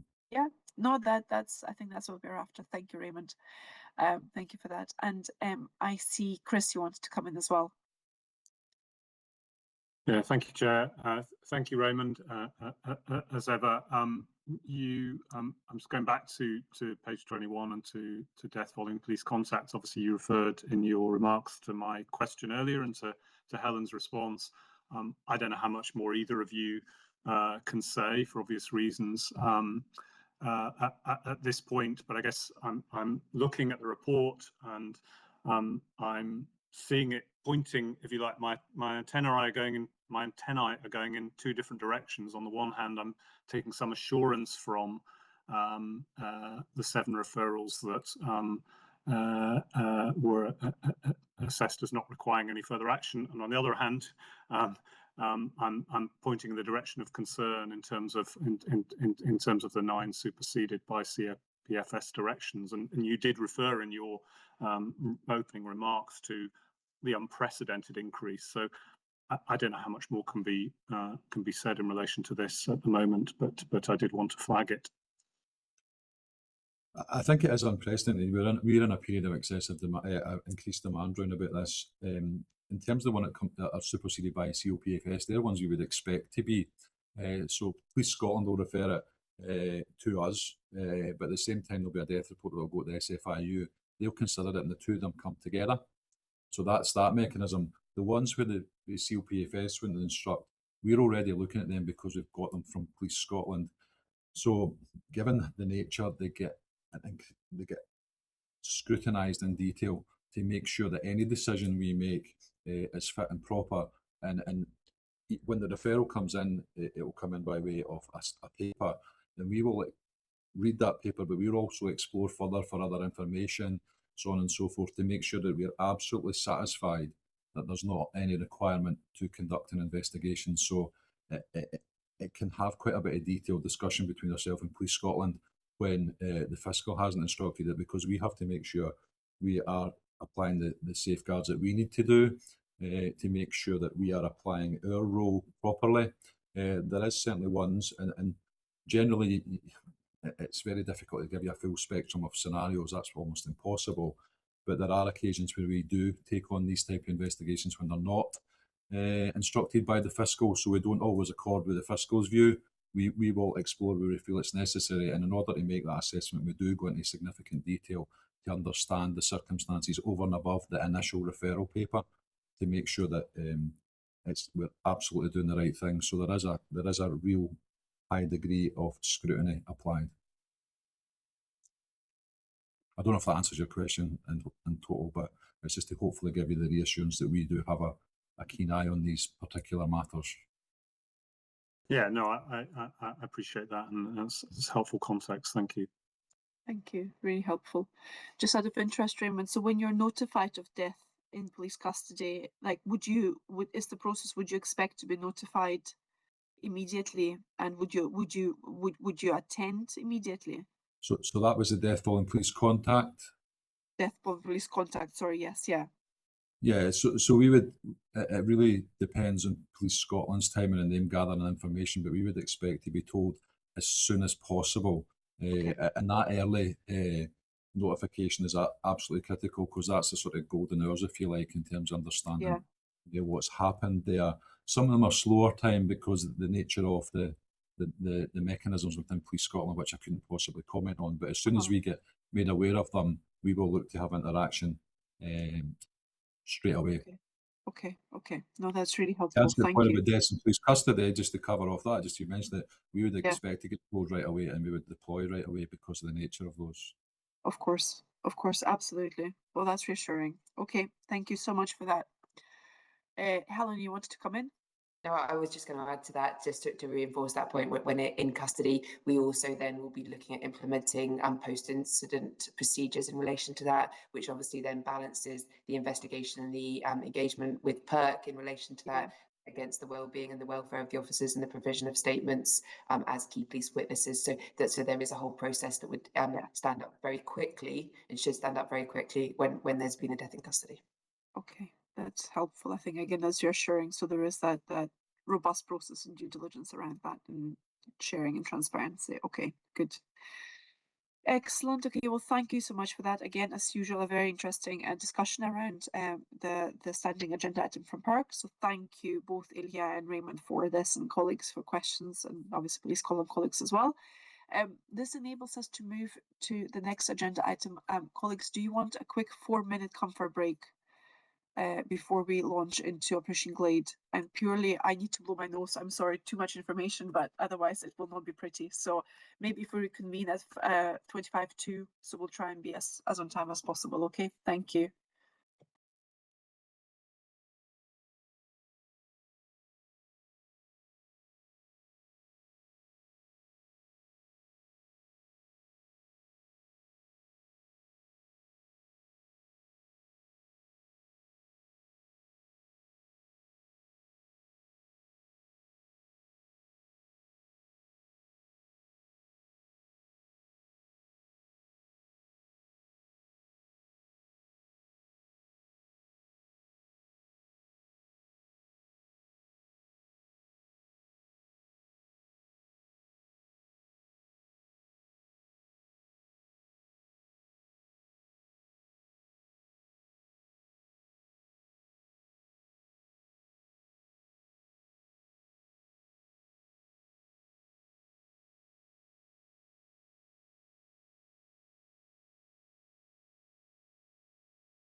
provide us with an answer? Yeah, Nancy, I was almost 100% sure I had the answer for it earlier, but I've just double checked it so I can provide an accurate update. So our report in relation to the matter you mentioned regarding the High Court trial, so that was sent to COPFS, and I've confirmed that was shared back into Police Scotland for learning. I also refreshed myself in terms of events at the time. So I am aware that Police Scotland, under the direction of the head of major crime, the Detective Chief Super there, commissioned a review at that time to engage in the learning. So that was fed into us at the time. So that was actually shared. So that piece in terms of learning has been shared back to Police Scotland in terms of our report to COPFS, and they've made that decision. Okay, that's really helpful. Good. Thank you so much for that. Okay, well, that's good. That's an action just discharged just there. So that's helpful. Thank you. Okay. I think so we are all back, and so the next agenda item is 6, Operation Glade. I don't know who is, Helen, is it yourself who's introducing it? Yes, no, thank you, Chair. I'm actually going to hand over to James, given his involvement in leading within this area. Obviously, I have given you that brief overview just about the work that we've done around the queue awaiting allocation. So I will hand over to James now to provide some more detail around it and also our priority actions in terms of moving forward. So thank you, James. Thank you, ma'am. Thanks, Chair. So the local allocation project has been touched on a few times now throughout the committee. So just to give you a few highlights from the paper. So in summary, we've now allocated 1,271 complaints to local policing divisions. That's made up of 342 category A's, which will go 1 to each local policing or national inspector, and 929 category B's, which will go 1 each to a sergeant across local and national divisions. PSD have retained 474 and they are allocated to my team across the A+ through to category C. And at the moment we have an unallocated queue of 66, so a dramatic reduction from the unallocated queue we sat with at the last committee. We've retained the most complex of inquiries, including category A+, subjudicial matters, complaints against senior officers, inspector and above.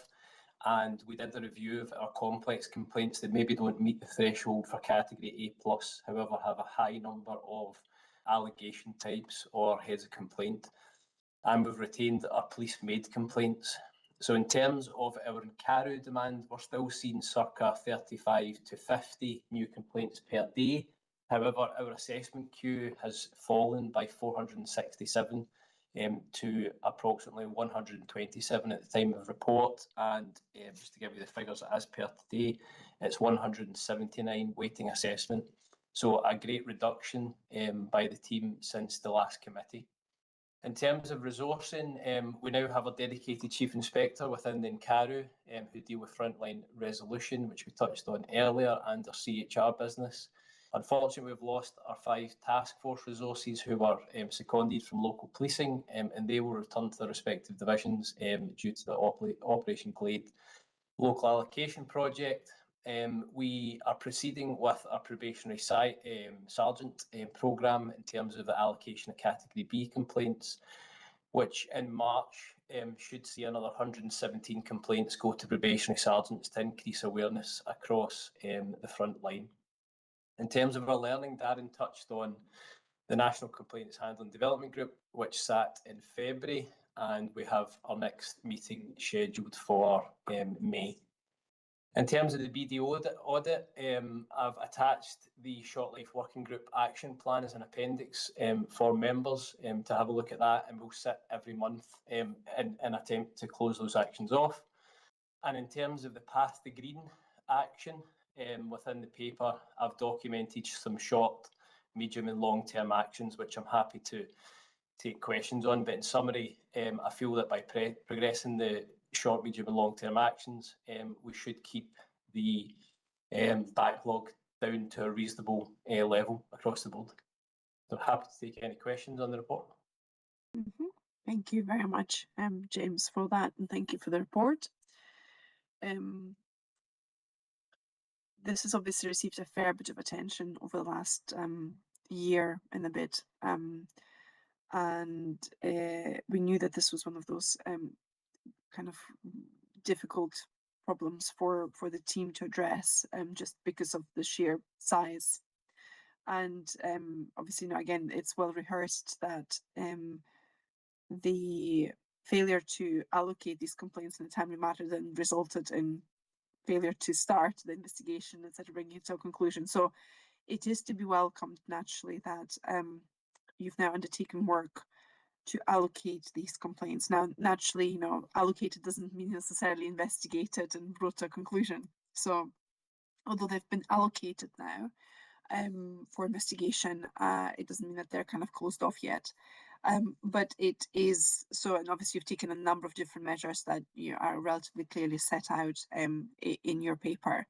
But as with every kind of measure that's put in place to address a situation, there's pros and cons to that as well. And I know that colleagues will have questions around some of those pros and cons and risks that are associated with this. So I would like to open it up to colleagues at this stage, I think, firstly for questions. And I see Chris and Nancy who want to come in. I'm not entirely sure who was first, but I'm just going to take Chris first, then Nancy. I hope that that's the right order. Chris, please. Thanks, Chair. I didn't see, so I'm happy to go first. Thank you very much for the report. Obviously, as the Chair said, we have had a lot of focus on this, and there is a lot of focus on the issue. And I think the report is really welcome, and the steps that are being taken are really welcome, and the focus on path to green, all of that is welcome. I guess I just have a couple of quite high-level questions, really, about this. Local allocation, we've already seen from earlier discussions today that there are potentially significant benefits which can accrue, so that is welcome. On the other hand, how can we ensure that we're not simply shifting the issue? And I know that's something that will be front and center of your minds as well, but anything you can say about what you're doing to explore that further in terms of monitoring what happens, I think would be welcome, because this has been an area of focus for a long time, and we want to accrue those benefits in terms of local allocation, but we want to see the trends changing as well. I guess ultimately, in terms of path to green, that's going to be about a longer term solution. So work that's going on in relation to a longer term solution, so we don't find ourselves back in the same place, is obviously critical as well. I asked a question about this at the board last week of colleagues from PERC, and obviously I'm aware from that and from this report that there is commitment to establishing and furthering tripartite discussions. That's really welcome. I think the key there for everybody is, how do we get that balance right in terms of a proportionate response and a robust response. The committee, which I'm due to take over the chairing of after this meeting, is obviously going to be really keen to be cited on progress in relation to those tripartite discussions, and so we'll look forward to hearing about progress in that regard. Thank you.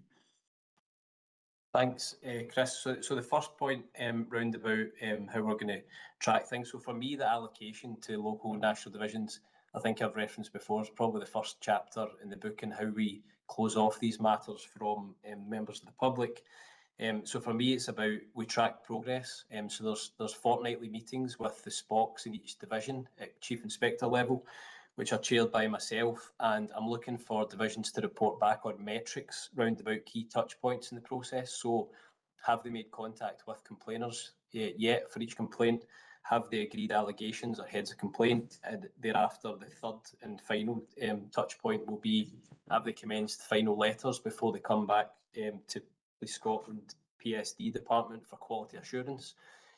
So I've set up a very small quality assurance team led by an inspector who works in the complaint handling review department, so works closely with our colleagues at PERC. They're having daily interactions with divisions at the moment at an operational level, and we have had 2 awareness sessions or training sessions per week with 450 attendees so far that have came to those sessions, so a really good uptake. Positive engagement and positive feedback, and we're having daily interaction via a bespoke email address. So lots of things ongoing to track progress, and I'm mindful that the committee will be looking for substantive progress at the next board, and I'll certainly commit to bring that.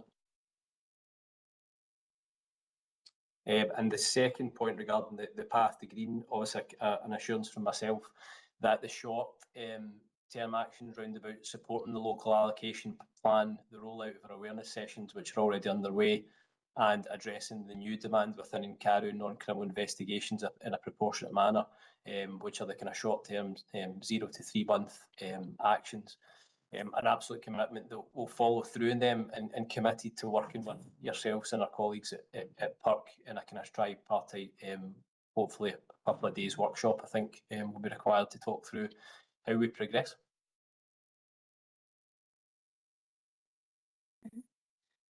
Thanks very much, James, and that is really helpful. As you acknowledge, yes, of course, we will want to see progress at a future meeting. You will want to see progress as well. So, but take assurance from what you said in terms of the steps you're taking to monitor progress. So thank you and good luck. Thank you, Chris. Thank you, James. Nancy, please. Thank you, Chair. James, you've partially anticipated what I was going to ask, which is in your report, you say PSD will retain oversight and provide training and awareness sessions, closely monitor progress and quality assure final determination letters. That's obviously an absolutely critical aspect of this project being successful on an ongoing basis and providing reassurance both to ourselves and to PERC that things are being handled in the right way. You've anticipated and described some of the things that you're doing. I was just wondering, what kind of metrics are you tracking around training and awareness sessions, number of people who are attending those, how you're monitoring progress, and how you're doing the quality assurance? I don't know if you can expand a little bit on your previous answer. Thank you. Yeah, absolutely. Thanks, Nancy, for the question. So the quality assurance team are providing myself daily updates in terms of significant queries or some pushback in terms of divisions maybe not being quite sure how they're progressing some complaints. So we're getting daily updates in terms of that level of scrutiny. The quality assurance will actually have 2 elements to it. So when an investigating officer provides a final determination letter, it will be initially quality assured by their own chief inspector within local policing or national divisions who have been identified as a SPOC. So it will get almost an initial check by them, and then it will come into the quality assurance team via the bespoke email address.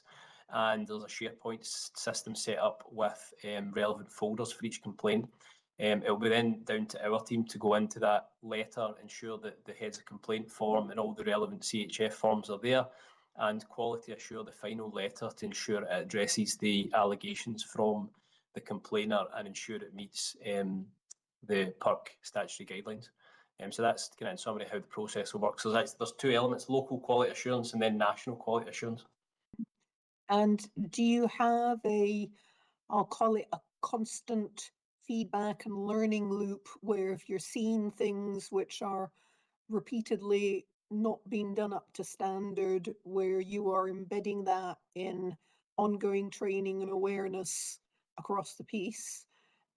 Because I'm sure that you are seeing certain trends where people are either getting things right first time or not getting it right first time. Yeah, we do. We have a policy document and a decision log that's getting run from the training meetings and from feedback that's coming in through the bespoke email address. We almost had a dry run of this for the probationary sergeant programme, which we started in November. So our awareness sessions were actually tried and tested, so we can address any feedback during that process. And we've amended it for this kind of larger scale project. So we do have a decision log and policy document for any changes or any learning that we're picking up along the way. Thank you. Thank you. Okay, thank you for that. Paul, you had your hand up, but you've taken it down again. Has that question been covered, or it's been covered by both Chris, Nancy, and James, so it's all gone. Thank you. Okay, excellent, excellent. Thank you for that. And Angela, please. Thank you. And again, thanks for the report. James, it's just in reference to page 7, your return to green. I mean, the actions all seem really sensible. I'm just wondering if you could expand on the rationale for the finalisation of the action plan in relation to the BDO report, the audit report, is 9 months plus. And I'm just wondering, why that's 9 months plus, and whether or not that action plan could be brought forward. Thanks, Angela. The reason for that is some of the actions or the recommendations within the BDO audit relate to work in terms of automation, which requires significant investment and resource from digital division. So it's just it's probably a benchmark that to close all those recommendations down, it will be a significant time period. Clearly the ones that we can close sooner than 9 months we will do, but there's some longer term goals in there that we're looking to achieve with, as I say, digital division, and it will require significant investment. Okay, thank you. Thank you. I suppose that links, doesn't it, to the conversation we regularly have at the Audit and Risk Committee, which is around that having realistic timelines for implementation of recommendations, particularly where technology or investment is required. But it's a good question. So thank you for clarifying that, James. Nancy, you wanted to come back in. Thank you, Chair. James, in your report, you identify a number of common themes of best practice in terms of complaint handling. And I was curious to understand whether and how you are trying to translate all of these common themes of best practice into your own practice, or are there some which are not applicable in a policing context? Thank you.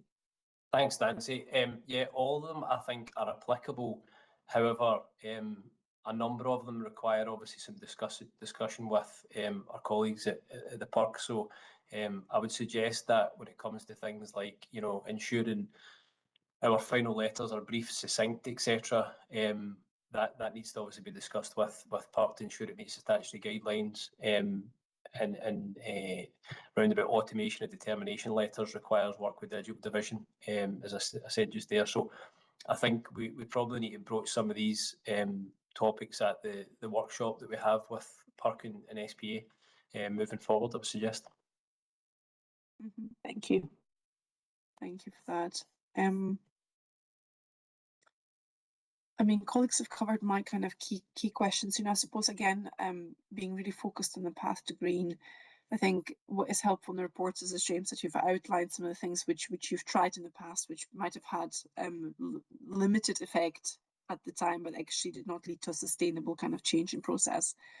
And I think, what we have definitely touched on every single time we spoke about this isn't just about this, and not just the unallocated queue, but also achieving a sustainable model going forward. So something that once the queue is allocated and investigated and the final outcomes are received, etc., that the new system in place is capable of dealing with the ongoing demand, and you don't kind of fall back behind into another queue.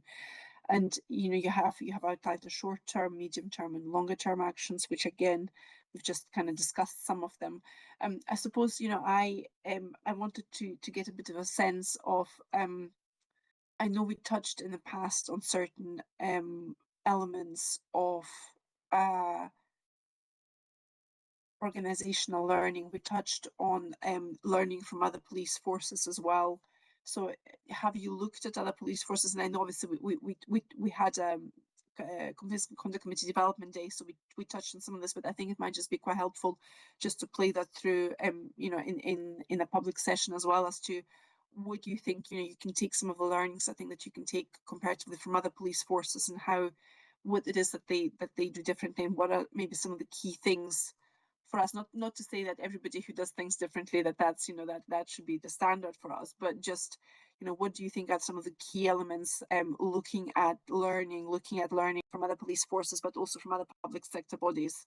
What do you think will be the one thing or the several things from your actions that you have here in the Path to Green that will help you get into a more sustainable position? Yeah, thank you, Chair. So for me, it's probably important to note that, you know, forces in England and Wales have a significantly different model to ourselves and work, you know, to police and crime commissioners and then to IOPC. So it's quite a different model. However, one thing that I have picked up in terms of that's key to reduce demand is they call it service recovery, but ultimately it's frontline resolution. So they service recover either by phone call or by email or letter, which we've introduced in terms of their direct frontline resolution by email or letter. So some forces in England and Wales are doing around about 70% of their business in that way. So if we can somehow increase our frontline resolution and what we're allowed to FLR, going back to Nancy's question earlier, if we can get that up to around about 70%, clearly we're going to have less demand coming to our investigation teams. So for me, when you look at the daily and weekly demand, we either have to increase FLR or we have to up resource, which is probably not going to happen, or we have to use local officers to find a resolution for the member of the public. So for me, it's about increasing that first point of contact and giving the member of the public either the reassurance, the apology, or the explanation that they're looking for. There's other benefits in forces in England and Wales that we've picked up in terms of, you know, automation, using a system where when the member of the public makes a complaint, their online system goes straight to Centurion. So all of these things create efficiencies, and we are exploring them, as I say, with Digital Division in the background. So I think lots to be picked up on, lots to learn. However, it does need agreement with obviously our colleagues at the PERC and yourselves as partners. Yeah, no, absolutely.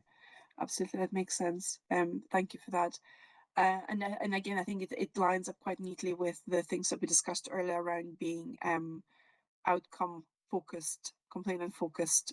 So it's yeah, the more it's, you know, I was thinking about the Pareto principle when it comes to 80-20%. So I think that 20% of the complaints will be in any kind of system. You've got the 20% roughly, or, you know, you mentioned 70-30, but whatever it is I think we do need to make sure that the organizational resource is focused on the complaints that absolutely need to be investigated quite thoroughly, and the rest, you know, as you quite rightly said, it's about achieving a satisfactory outcome for the complainant, and yeah, that kind of treating it as a service recovery element, I think is really, you know, certainly I would know what I would prefer, you know, to be treated as recovery of my service. So that's good. Okay, I can't see any further questions. I mean, obviously we did touch on the risks. We did get assurance from you that this reallocation will be quite closely managed. You know, I think, you know, you mentioned, yes, we would want to see progress. I think other kind of metrics, it won't just be about kind of closing out of investigations. It will also be about, so maybe some of the, it would be good, I suppose, going forward. And, you know, Chris, you obviously, as you said, you as the incoming chair, you'll have a better perspective as well as to what, you know, what's important from a data perspective to this committee. But it will be good to see the quality, you know, what do you see in PSD? Is the quality of the standard that you would expect it to be? And I think, you know, what we also need to see, and that will be probably further down the line, is also the impact on partners as well. So will there be any impact on PERC? You know, can we expect refers to PERC to go up, or maybe actually even go down? You know, and kind of yeah, so because it's as you shift that substantial number of cases through to resolution, it will be good to really understand, is it working better? Is it working worse? That kind of more local approach to it, you know, what can be done. So I'm sure there will be plenty of topics for us as a committee to really kind of get our teeth into as you start seeing the cases being progressed through this method. But I just, you know, I wanted to say thank you to everybody who was involved in this, because I know this has been such a sore topic. I mean, I said a year. No, I'm pretty sure we've been talking about this really since for the last 3 years, ever since I joined the committee. So it's been longer than a year. It's been longer than a couple of years. And as with any kind of wicked issue, it takes a lot of resource and concentration, trial and error to get to something. So I think this is the closest I have seen to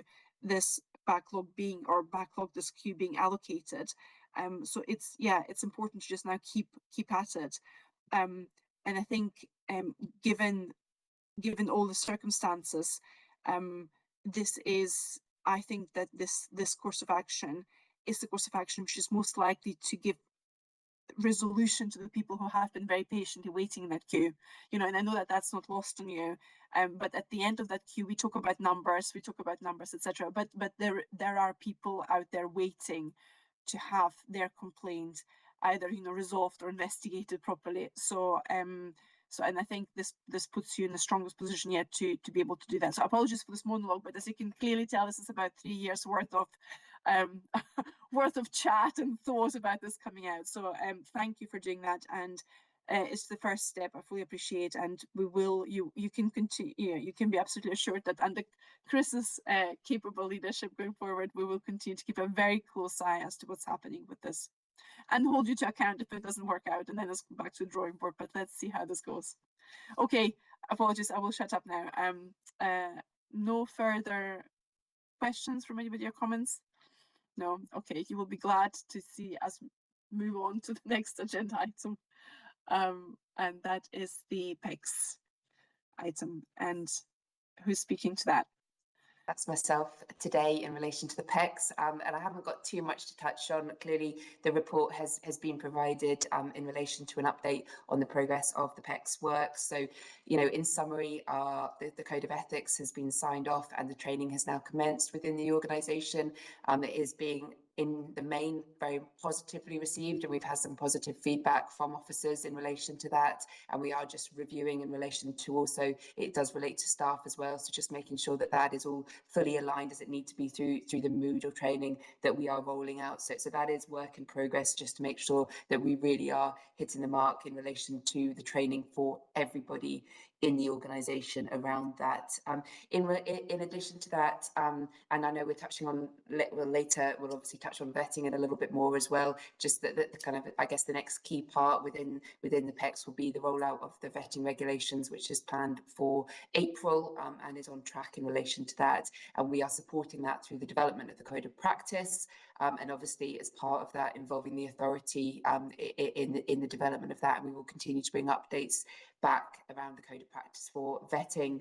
And then obviously, we have also been reviewing our standard operating procedures around vetting. So a lot of work ongoing within that area, and that's one of probably the next key points. And then looking further ahead into this year is some of the sort of secondary legislation that will be accompanying some of the wider PECS matters, in particular for us, some of the changes to the conduct regulations, the barred and advisory list, and also former officer provision at the moment, because all of those elements are waiting on the development of the secondary legislation, which Scottish Government continue to work away at. So the PECS project has been extended until later this year, given that extended timeline around some of the work. And we continue to have the governance and engagement across the key stakeholders within the organisation, and clearly with external stakeholders as well in relation to that. And the EQHRIA continues to run in the background in relation to that, just monitoring and tracking all of the progress in relation to that. I think that's probably all I wanted to say on the paper, but welcome any questions. Thank you. Okay. Thank you for that, Helen. Again, lots to cover there, but there is a lot of strands to that, so it's quite sort of eclectic. Nancy, you would like to come in, please? Thank you, Chair. Thanks, Helen, for the report. I note that in the numbers provided, as of 2 weeks ago, roughly a quarter of police and staff had either completed or started the Code of Ethics Moodle training. That means that there's about a month left, and there's still, potentially as much as 75% who need to complete it.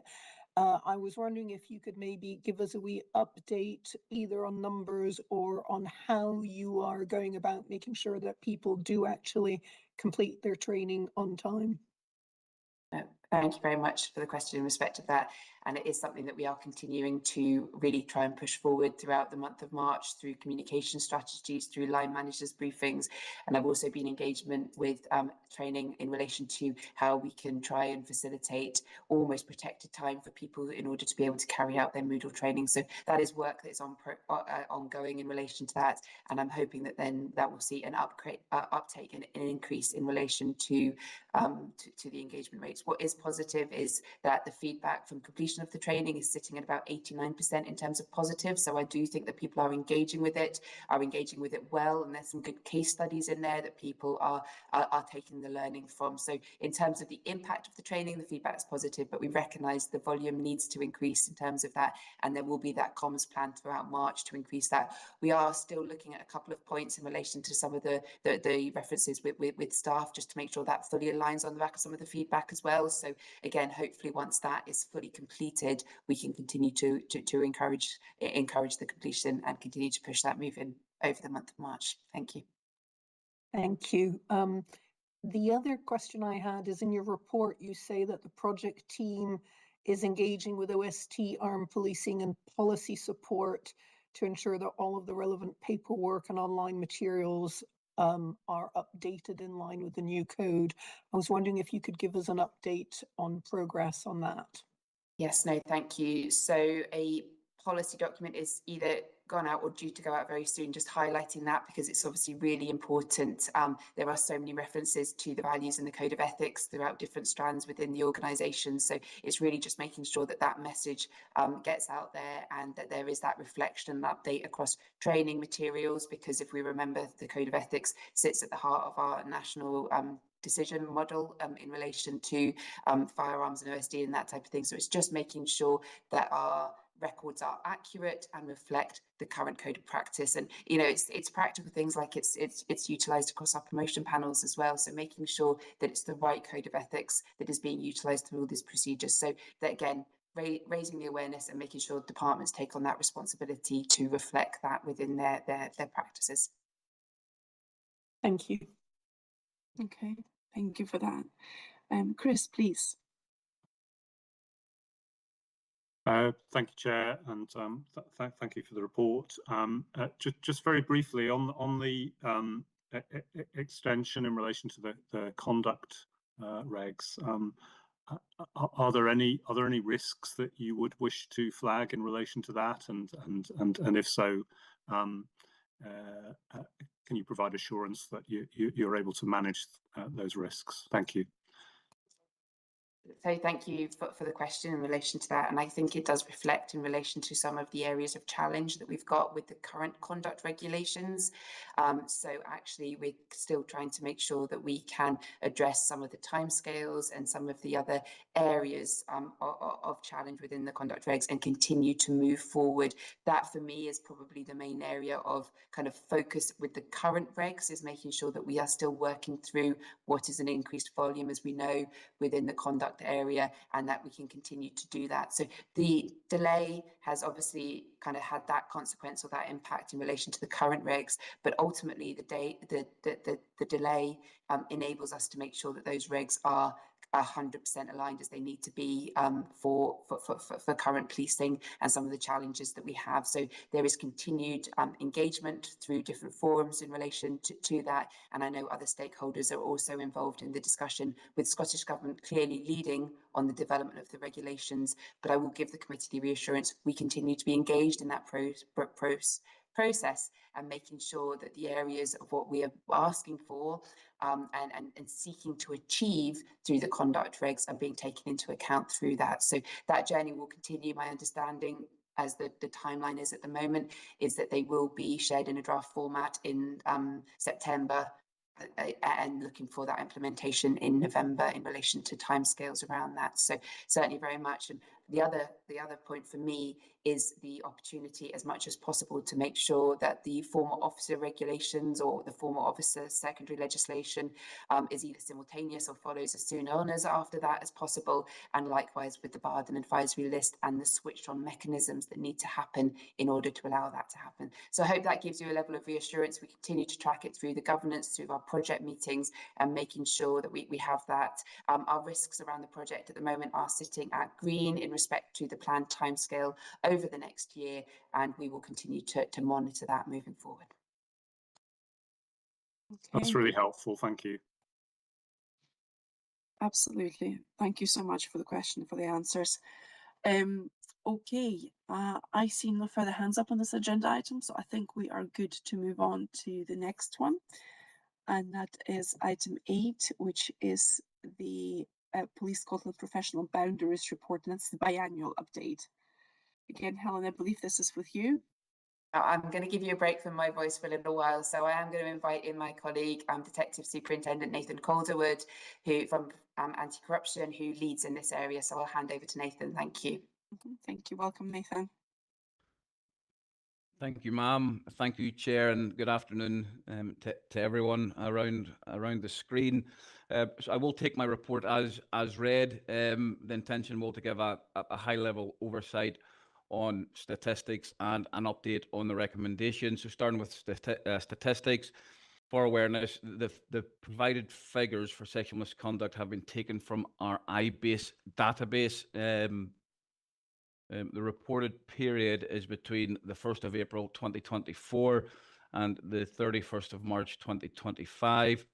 Notably and important to highlight, there are separate categories on the IBASE system for reporting domestic offences, which were reported to this committee on the 4th of September 2025. As a result, any misconduct matters within any domestic abuse category are not included in this return. That will prevent double accounting taking place as we move forward and provide some comparable statistics.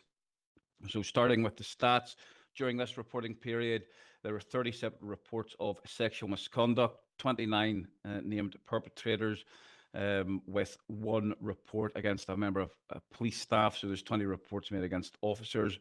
All perpetrators were male, reaching up to the rank of superintendent. 1 perpetrator was of constable rank and had 2 reports made against them. Whilst some reports are blended, 10 reports are exclusively recorded as on duty, 2 reports are off duty, and 18 are recorded as unknown, which means that it can't be determined with the information provided, or it's a combination of on and off duty.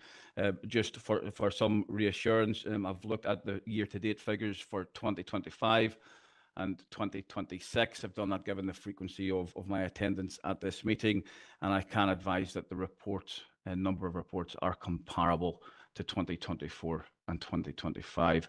And before I move on to recommendation updates, I'll pause there if there's any questions on the statistics. Thank you, Nathan. Are there any questions on the numbers? And again, thank you for explaining how you derive and where the numbers come from in terms of your police system. So it's good to know that there's no double counting going on there. Any questions on these numbers? No, I see no questions. Okay, so over to you. Perfect. Thank you, Chair. I will start with the sexual misconduct. As previously reported, sexual misconduct case review, and this is our second sexual misconduct review, and I suppose it's important to differentiate between case review number 1 and 2, which I'll come on to. So in relation to case review 2, which was a review of cases between the 21st of October 2021 and the 1st of January 2023. As a reminder, this review yielded 7 recommendations. Further to the update provided in September, I can advise that a further recommendation will be discharged imminently following the creation of an approved standardised review template for all future sexual misconduct reviews, which is designed to provide a consistent and structured review approach to ensure incidents have been appropriately and fully investigated. This will also allow the opportunity to identify national good practice and any learning. This form is for PSD and ACU use at the conclusion of any investigation, regardless of where that investigation has taken place. 3 of the remaining recommendations will be discharged with the intended implementation of a standardised closure report, which will map and document the journey of a sexual misconduct investigation from receipt at PSD all the way to its recorded conclusion. And that will be implemented with the support of divisions and be completed by investigating officers, senior investigating officers, as well as PSD, and again make sure everything's recorded and investigated the way it should be. Work remains ongoing with the proactive support interventions programme to enhance IT around early and effective intervention opportunities, which aims to address identified risks around professional behaviour. And of the 19 recommendations from the Sexual Misconduct Case Review 1, which is also highlighted in the report, you will see the 16 are complete. 3 are still ongoing, as is documented on the report. And I see that there is a hand up, so I will pause there. Thank you. Thank you very much for that. Nancy, you wanted to come in. Thank you, Chair. Thank you, Nathan, for the report, which is very helpful. I wanted to touch on those recommendations, and you've just kind of updated us, as does the report, on how they're going to be discharged. But you haven't given any timelines for any of these. Well, for the first one, you said imminently. Imminently could be seconds, minutes, days, weeks, or months. So I was wanting a bit more clarity on that. And for the other actions, where there's a standardized closure report, if you have a timeline for that. And I recognize that the proactive support intervention program is probably on a slightly slower track, but would be grateful for any insight into the timeline on that too. Thank you.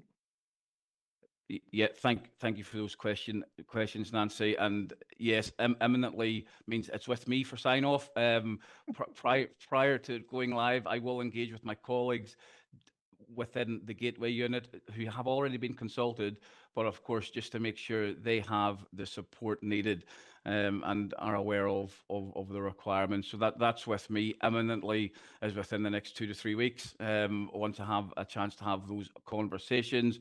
And in relation to the wider recommendations, we're currently engaging with national departments and divisions just to make sure everybody's consulted on what we're doing, how we plan to do it. And again, without being too specific with the timescales, because I wouldn't want to give unrealistic expectations, but these are moving with pace, and I'm hoping to be able to give a more significant update at the next committee. Thank you. And for the proactive support interventions program, will you also update at the next committee, or is? Yes. And again, to give some reassurance, all of these are moving at pace. There is progress, and yes, we'll be able to give a full update at the next committee. Thank you. Okay, thank you for that. Are there any other questions? No, thank you so much for that, Nathan. I think it's good for us. It's good for us to get these reports on a regular basis. It just provides a really important check-in for us, just to understand where the data is at, and that the recommendations are indeed moving at pace. So really appreciate that. Thank you. Thank you, Chair. I do have an update in relation to police perpetrated domestic abuse reviews, if you would like me to continue. Yes, please. Yeah. So as reported at the last committee, 6 of the police perpetrated domestic abuse recommendations have been discharged. That remains the case. However, to give some reassurance in relation to the outstanding recommendations to further support the discharge of these recommendations in October last year under my direction, ACU implemented a police perpetrated domestic abuse strategic and tactical working group. The purpose of these groups is to review, strengthen and improve Police Scotland's organisational approach to preventing and identifying and responding to all instances of police perpetrated domestic abuse.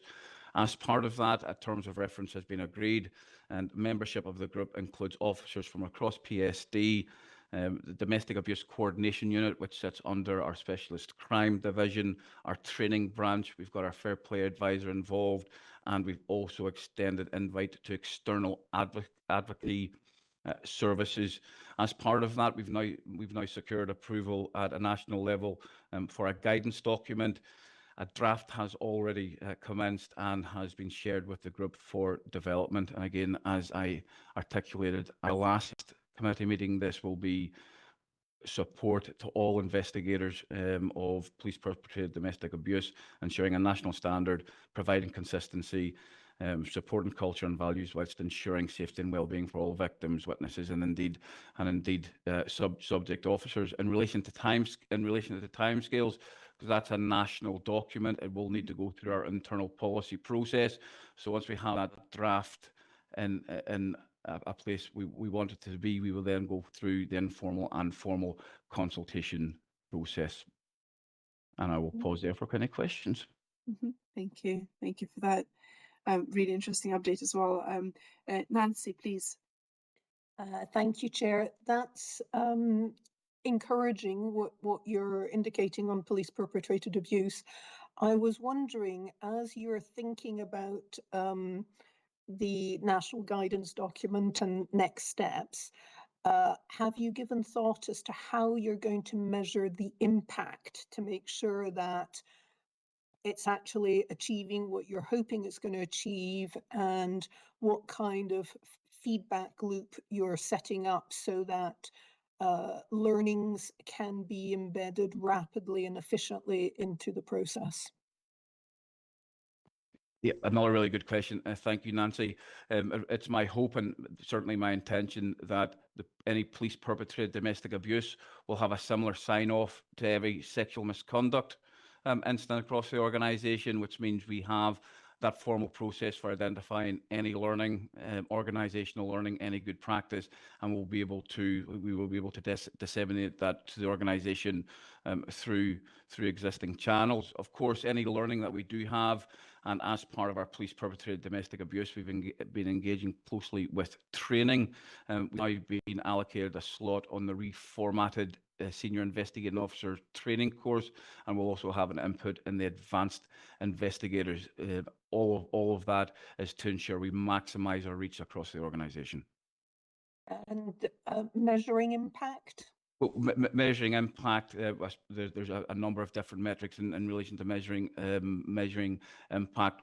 Hopefully we'll see encouragement in reporting instance, so improvement, support provided to victims, witnesses, encouraging them. The bravery of their report is matched with the intrusiveness and robustness of our investigation. So hopefully we will see an enhancement in reporting. We will see more consistency in relation to the outcome of the investigations. And in terms of metrics, I will look at ways we can identify and recognise and ensure necessary support provided to victims. I might suggest that one of the feedback loops you want to add is actually having debriefs with the victims themselves to see how they experience the process, and what could have made it less difficult or traumatic for them, both in terms of reporting and going through the process. Absolutely, really good suggestion, and that will be incorporated into our guidance document. Excellent, thank you. Thank you so much for that. Yeah, comprehensive, and it's good to have awareness of the work that's taking place. So, thank you for that. Looking forward to the next time, Nathan, that we have you presented to committee. Okay, I see no further questions or comments. So thank you very much for that. And this enables us to move on to the next agenda item, which is item 9, and that's the SPA organisational learning overview. Actually, it should be Police Scotland Organisational Learning Overview rather than SPA. Apologies. So, and although Helen, from your perspective, you probably want it to be the SPA. I did wonder if my agenda. Yes, no, that's fine. Thank you, Chair. I guess this is the first time that we've tried to pull together a summary and overview in relation to. We talk a lot about the organisational learning, and what we were really keen is to give you an overview of the mechanisms that we have in place within professional standards, how it links to the wider organisational learning as well, and just how give you a couple of examples. I'm very happy to take any feedback on the paper, and what I hope to do is we can continue to build on this paper moving forward, with a view that it will come annually to committee in respect of that. So just touching really briefly on some of the detail of the report within the further detail. As I say, as the report outlines, there is numerous ways that learning comes into the organisation in relation to matters, whether it's through DSIs that get referred to PERC, other or crime-directed referral, matters that go to PERC, or whether it's DSIs that come into PSD, look at and identify learning for divisions to take forward, whether it's conduct matters, whether it's ACU investigation. There's a whole areas in which learning is captured across professional standards and then implemented, whether that be locally or whether it be nationally.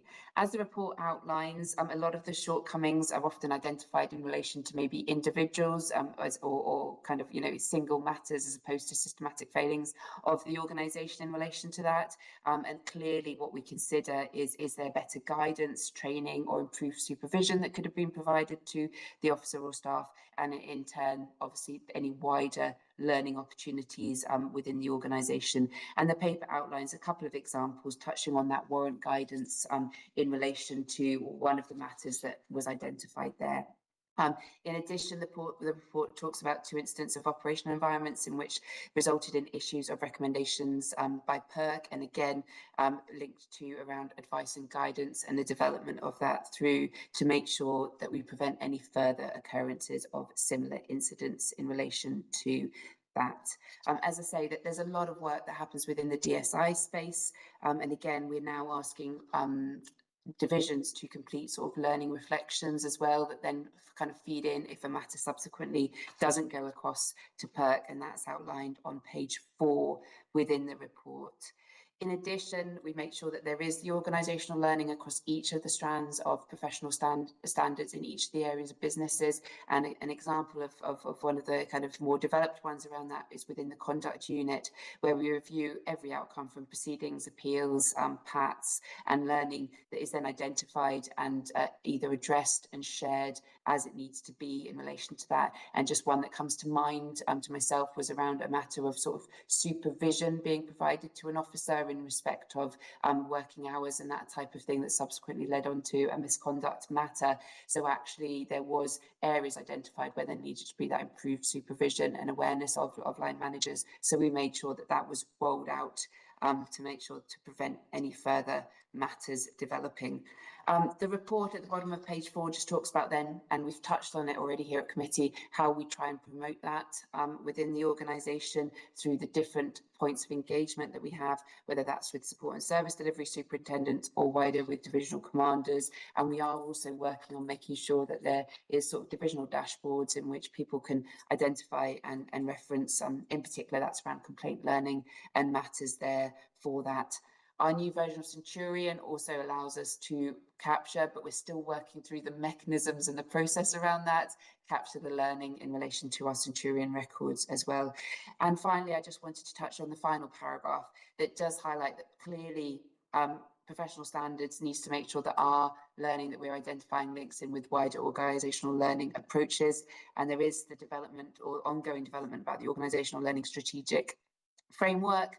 And from our engagements with the team, they are content in terms of how we're capturing it, that we would be able to feed that in, but that is still kind of that work in progress as that works through. So I see there's a couple of hands, so I will pause there and happy to take any points of reflection in relation to that. And as I say, also happy to develop the report further.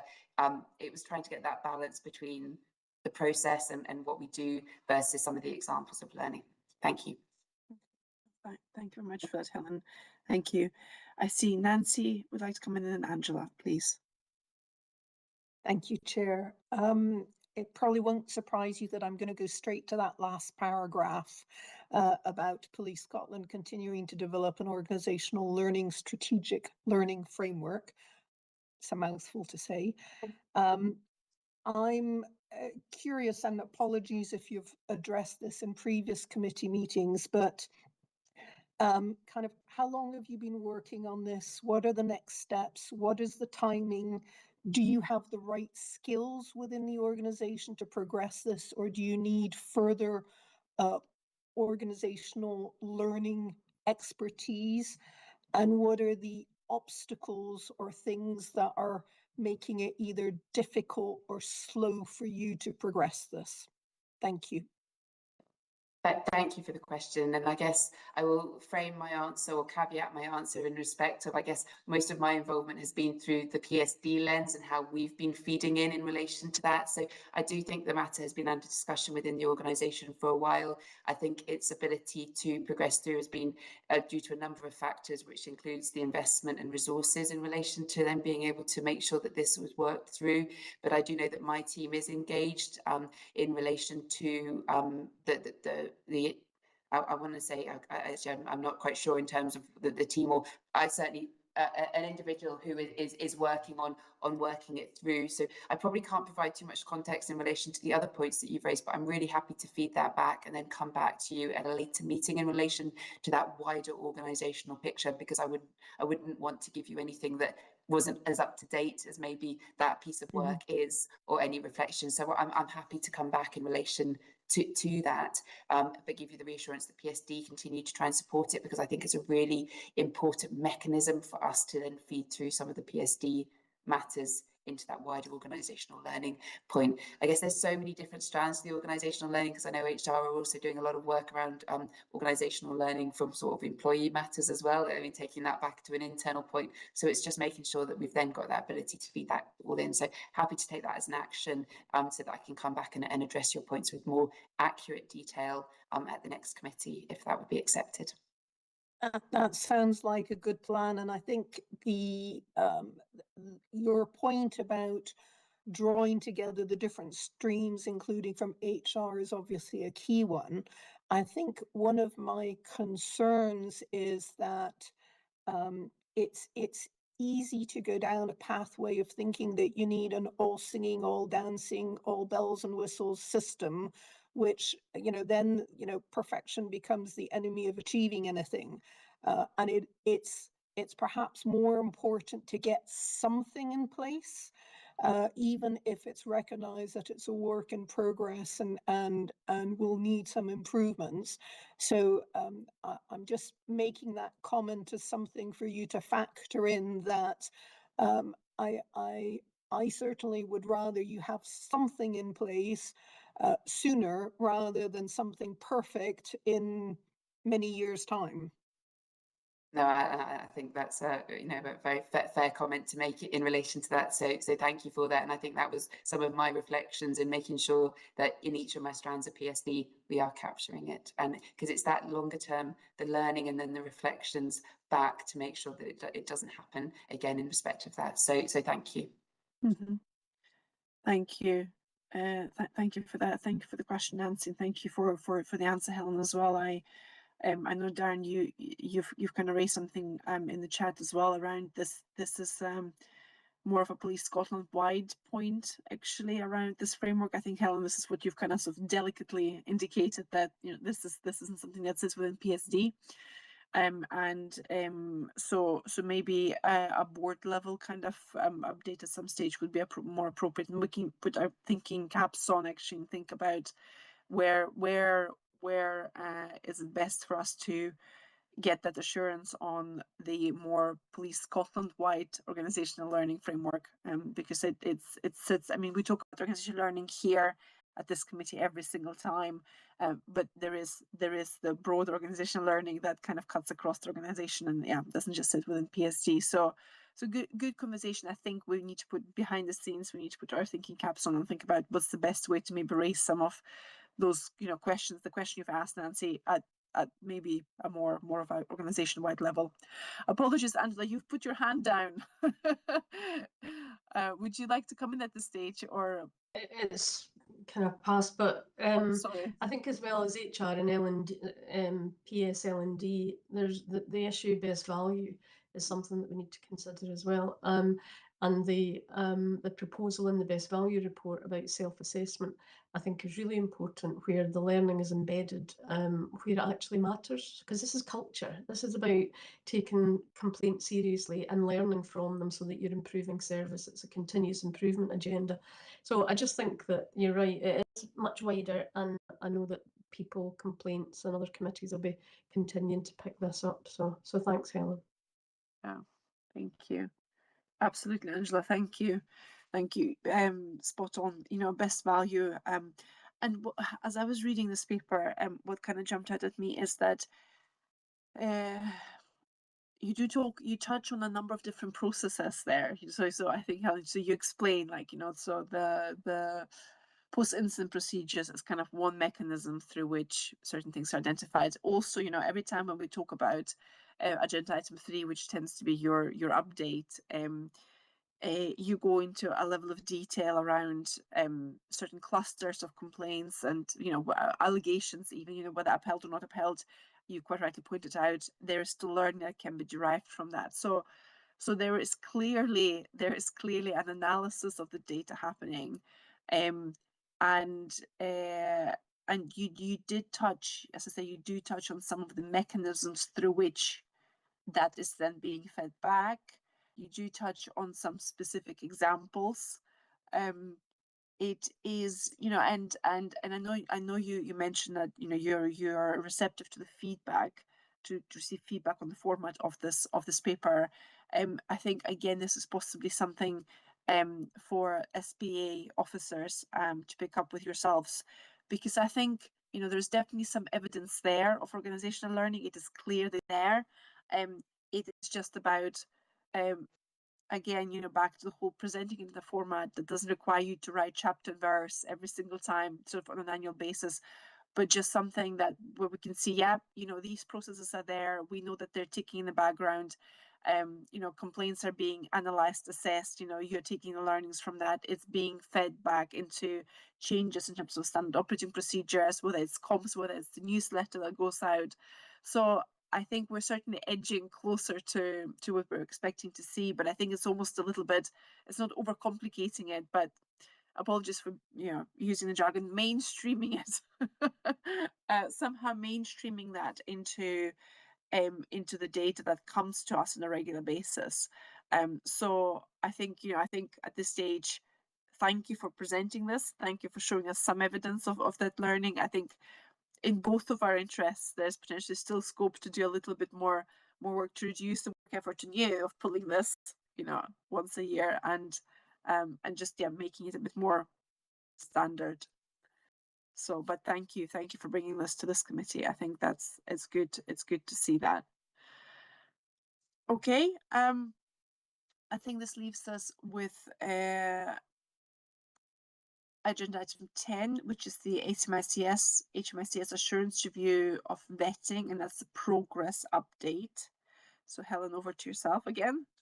Well, I'm actually going to pass over again to one of my colleagues. So we've been joined on the screen by Detective Chief Inspector Craig McPhail, who has been working in the vetting area for a year or so now, I think, and really immersed in this work and responsibility for taking this forward. So I thought it best to bring Craig in and ask him to give you an update. So Craig, over to yourself, please. Thank you. Welcome, Craig. Thanks very much, ma'am. Thank you, Chair, and good afternoon, board members.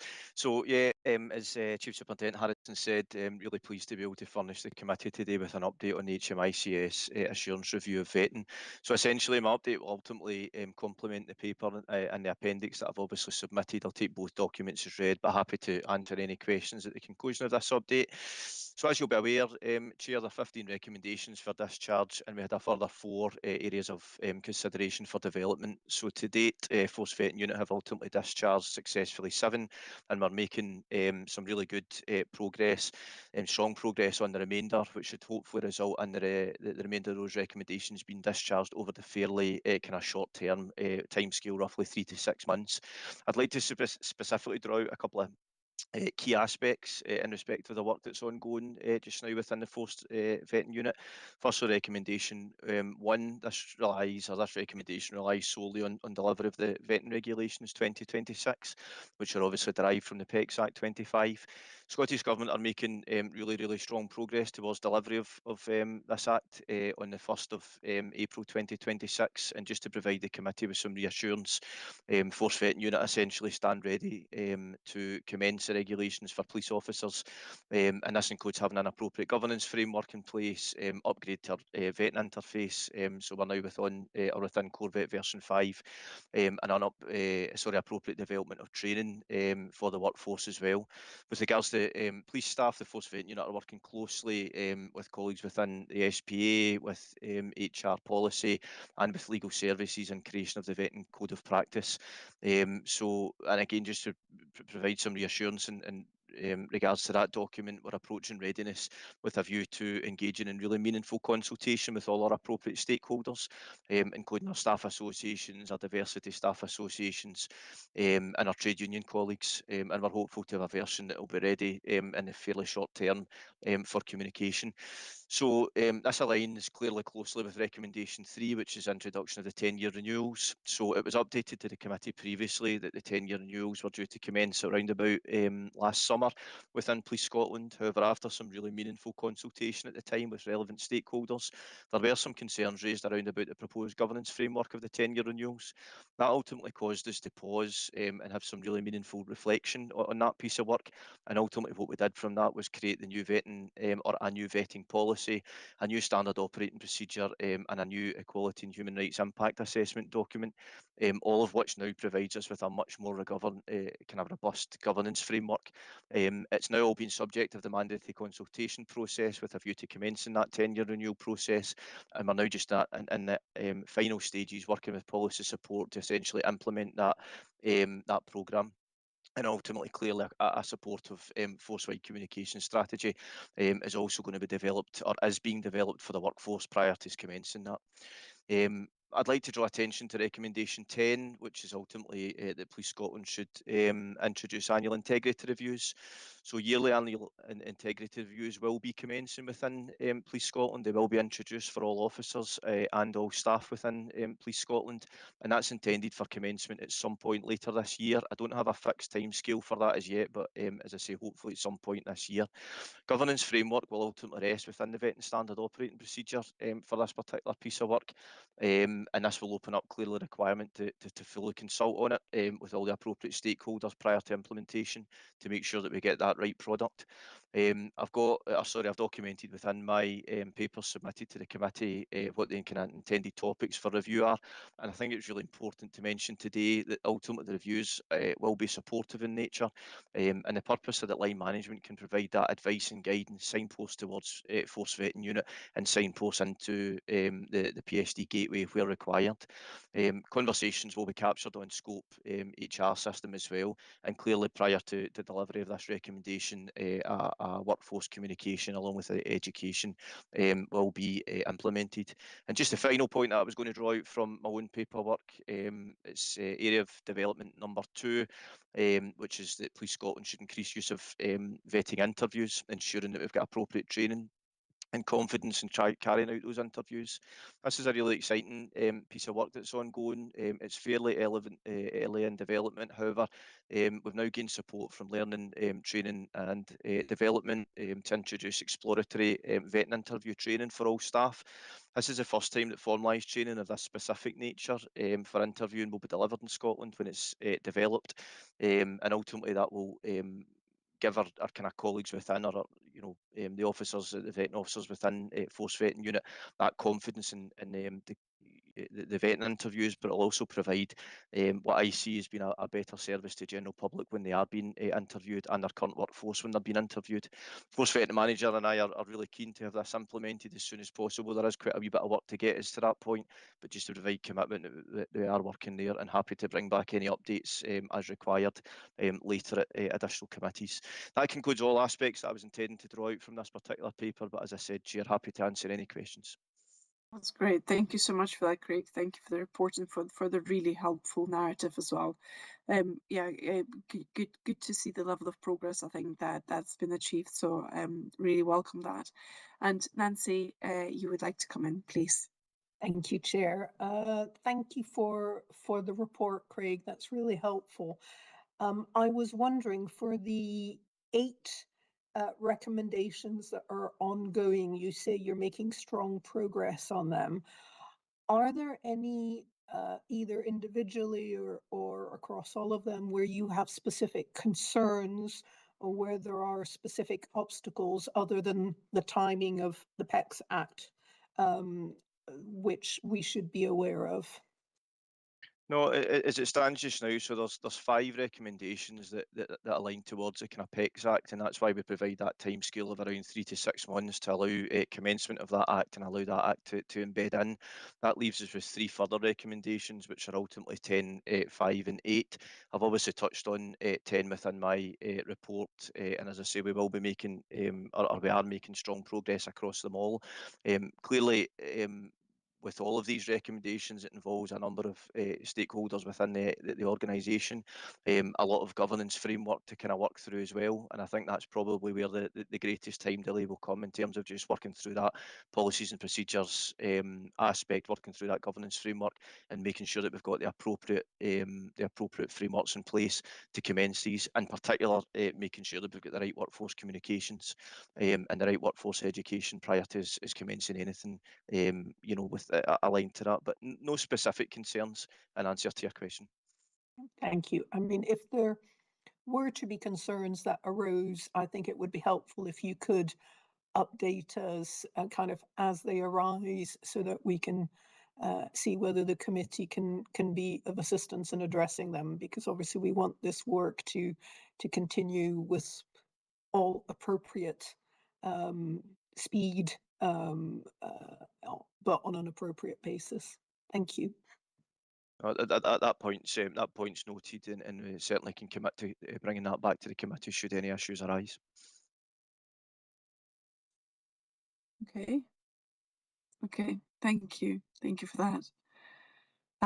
I see no further questions or comments on this item, so thank you again, Craig, for joining us today to give this presentation. And I think this means we are ready to move on to the next agenda item, and that is the committee effectiveness review.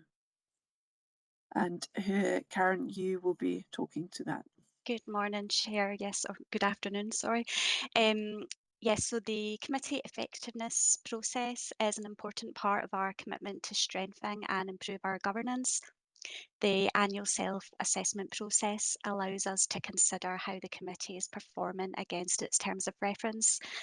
This informs committee development, member development, and also the committee work plans. It also informs the overall certificate of assurance process, which is required to be submitted to the Audit, Risk and Assurance Committee in May as part of the annual audit and reporting process. So this year we again asked stakeholders for their views, and the number of overall responses to the survey has doubled since last year, which is really positive. 2 of those responses were specific to the Complaints and Conduct Committee. So overall, the results from the members' survey are extremely positive, with few areas of concern being raised or areas identified where improvements can be made. Survey responses from stakeholders, however, did indicate contrasting levels of agreement across all areas.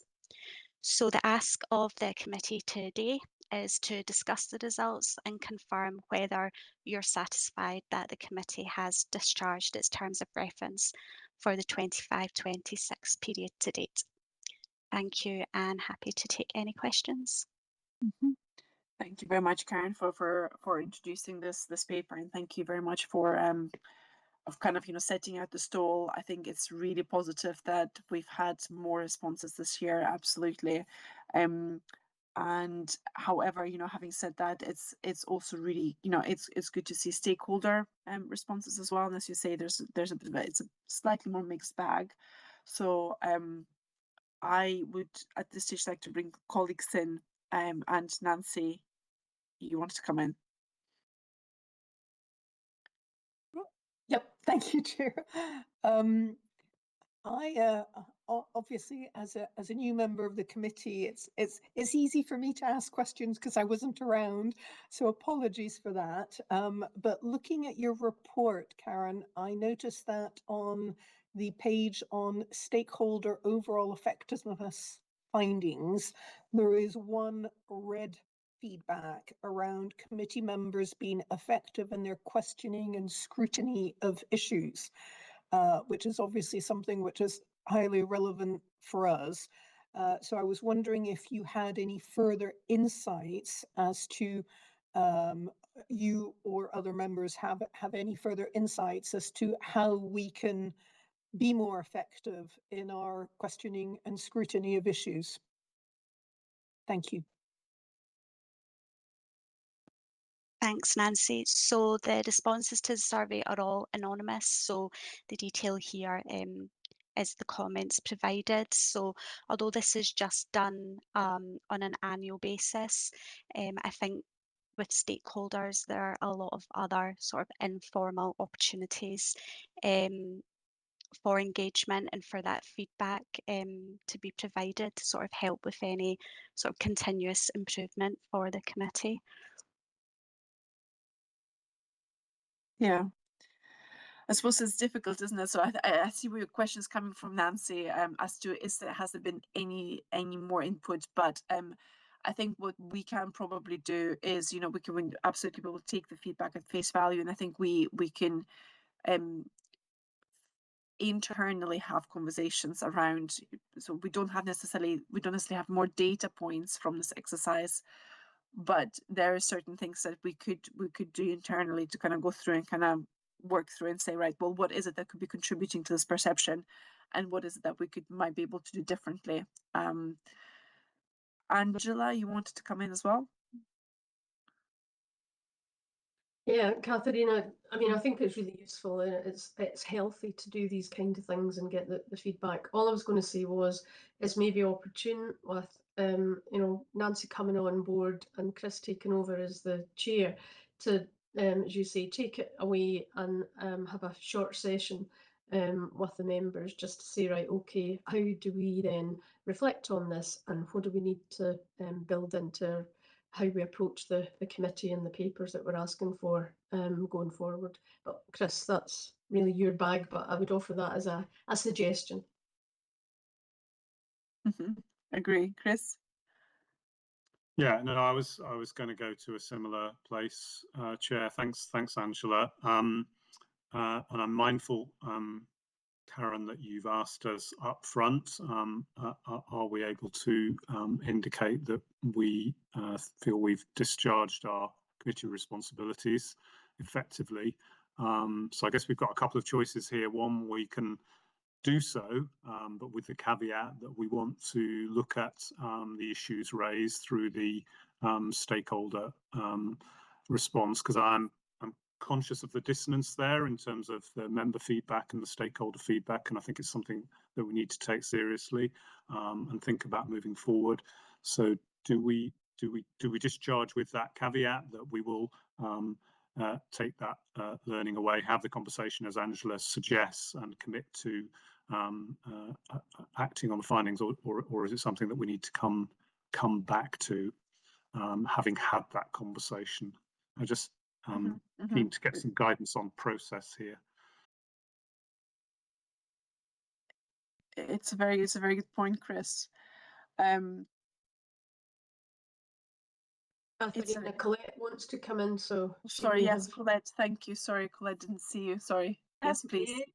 Chair, my suggestion would be that we take an action that the committee are going to take forward discussion on that area, and that we will generate an action. And if members are content with everything else, then we discharge that the committee have adhered to the terms of reference for the previous year. Yeah. I mean, I don't think exactly, no, so I think that's a really good suggestion. I don't think there's anything that indicates that members haven't discharged the terms of reference. So I don't think that's what I don't think that's what the data is suggesting. However, we've had more responses this year, so we've clearly reached stakeholders that we haven't reached before, and it's mixed again. So it's not negative on the whole. It's mixed. So I think the absolutely prudent thing to do is to do more digging and try and understand what is it that drives this. Appreciate it might be difficult because it's anonymous, and obviously, you know, we've all done this, and there is an obligation to provide reasons or details of the feedback, of the rankings that's kind of being given. So, but we absolutely should circle back and go back. So, Chris, does that make sense to you? Yeah. Yeah, no, that's fine. I was keen to be clear about which way round we were going to do it. I think Colette's suggestion is entirely helpful. I don't think it's just about digging. Actually, I think it is actually about us reflecting on that feedback and thinking about how we can ensure that we improve things as we move forward. But I think if we can underline that commitment, take it away, do that work, I think that'll be helpful. That sounds good. Sounds good. Fantastic. Okay. Well, thank you, members, for that. That's really good. And yeah, feedback is a gift. That's always my motto. Feedback is a gift when it's given as a gift and received as a gift. So so it's a good opportunity. Exactly as you said, Angela. It's a really good opportunity to do this. So. Okay, thank you for that. So we're all agreed. Thank you, Colette. As always, you are a font of wisdom when it comes to the appropriate way forward. So thank you for that. Okay, this leaves us with just one final item in the public session, and that's the committee work plan. And as I said at the start, thank you very much to colleagues from Police Scotland and SP officers for actually agreeing this work plan. I wasn't going to go into any level of detail on this, so unless there's any questions or comments, but I think it's good to kind of see all of the work mapped out over the course of the year, and I think it looks eminently sensible to me, unless there's any comments or questions on that just now. And I see none, so that's good. Okay, well, thank you for that. I think this concludes our public session. Chris, you would like to come in? Thank you, Chair. Yes, it does. It does conclude the public session, and obviously we'll move into the private session shortly. As has been referred to several times today, this is your last meeting as chair of this committee, and also the next meeting will be my first meeting as chair. So I'm looking forward to taking over that responsibility, but I think it falls to me at this point to thank you on behalf of committee members and others for your services as chair. I know you'll be remaining a member of the committee, and I look forward to that and the support that you'll be able to provide to me when I take on the role. So I'm sure everybody would wish to join me in thanking you for your hard work as chair. Thanks. Thank you so much, Chris and colleagues. It's been an absolute privilege to chair this committee. You know, getting stuck into complaints and conduct was it was incredibly rewarding, and my thanks go out to the colleagues from the SPA, from the board, from the SPA, and from Police Scotland and other stakeholders who have been so generous in supporting me and supporting the committee, really. So yeah, thank you for that. And I do look forward to just being a member. So clearly, as you can tell, it is so close to my heart. I would not want to leave the committee for a second, but I'm looking forward to kind of stepping back and just being just a member. So thank you very much, Chris, for your acknowledgement, and colleagues. Really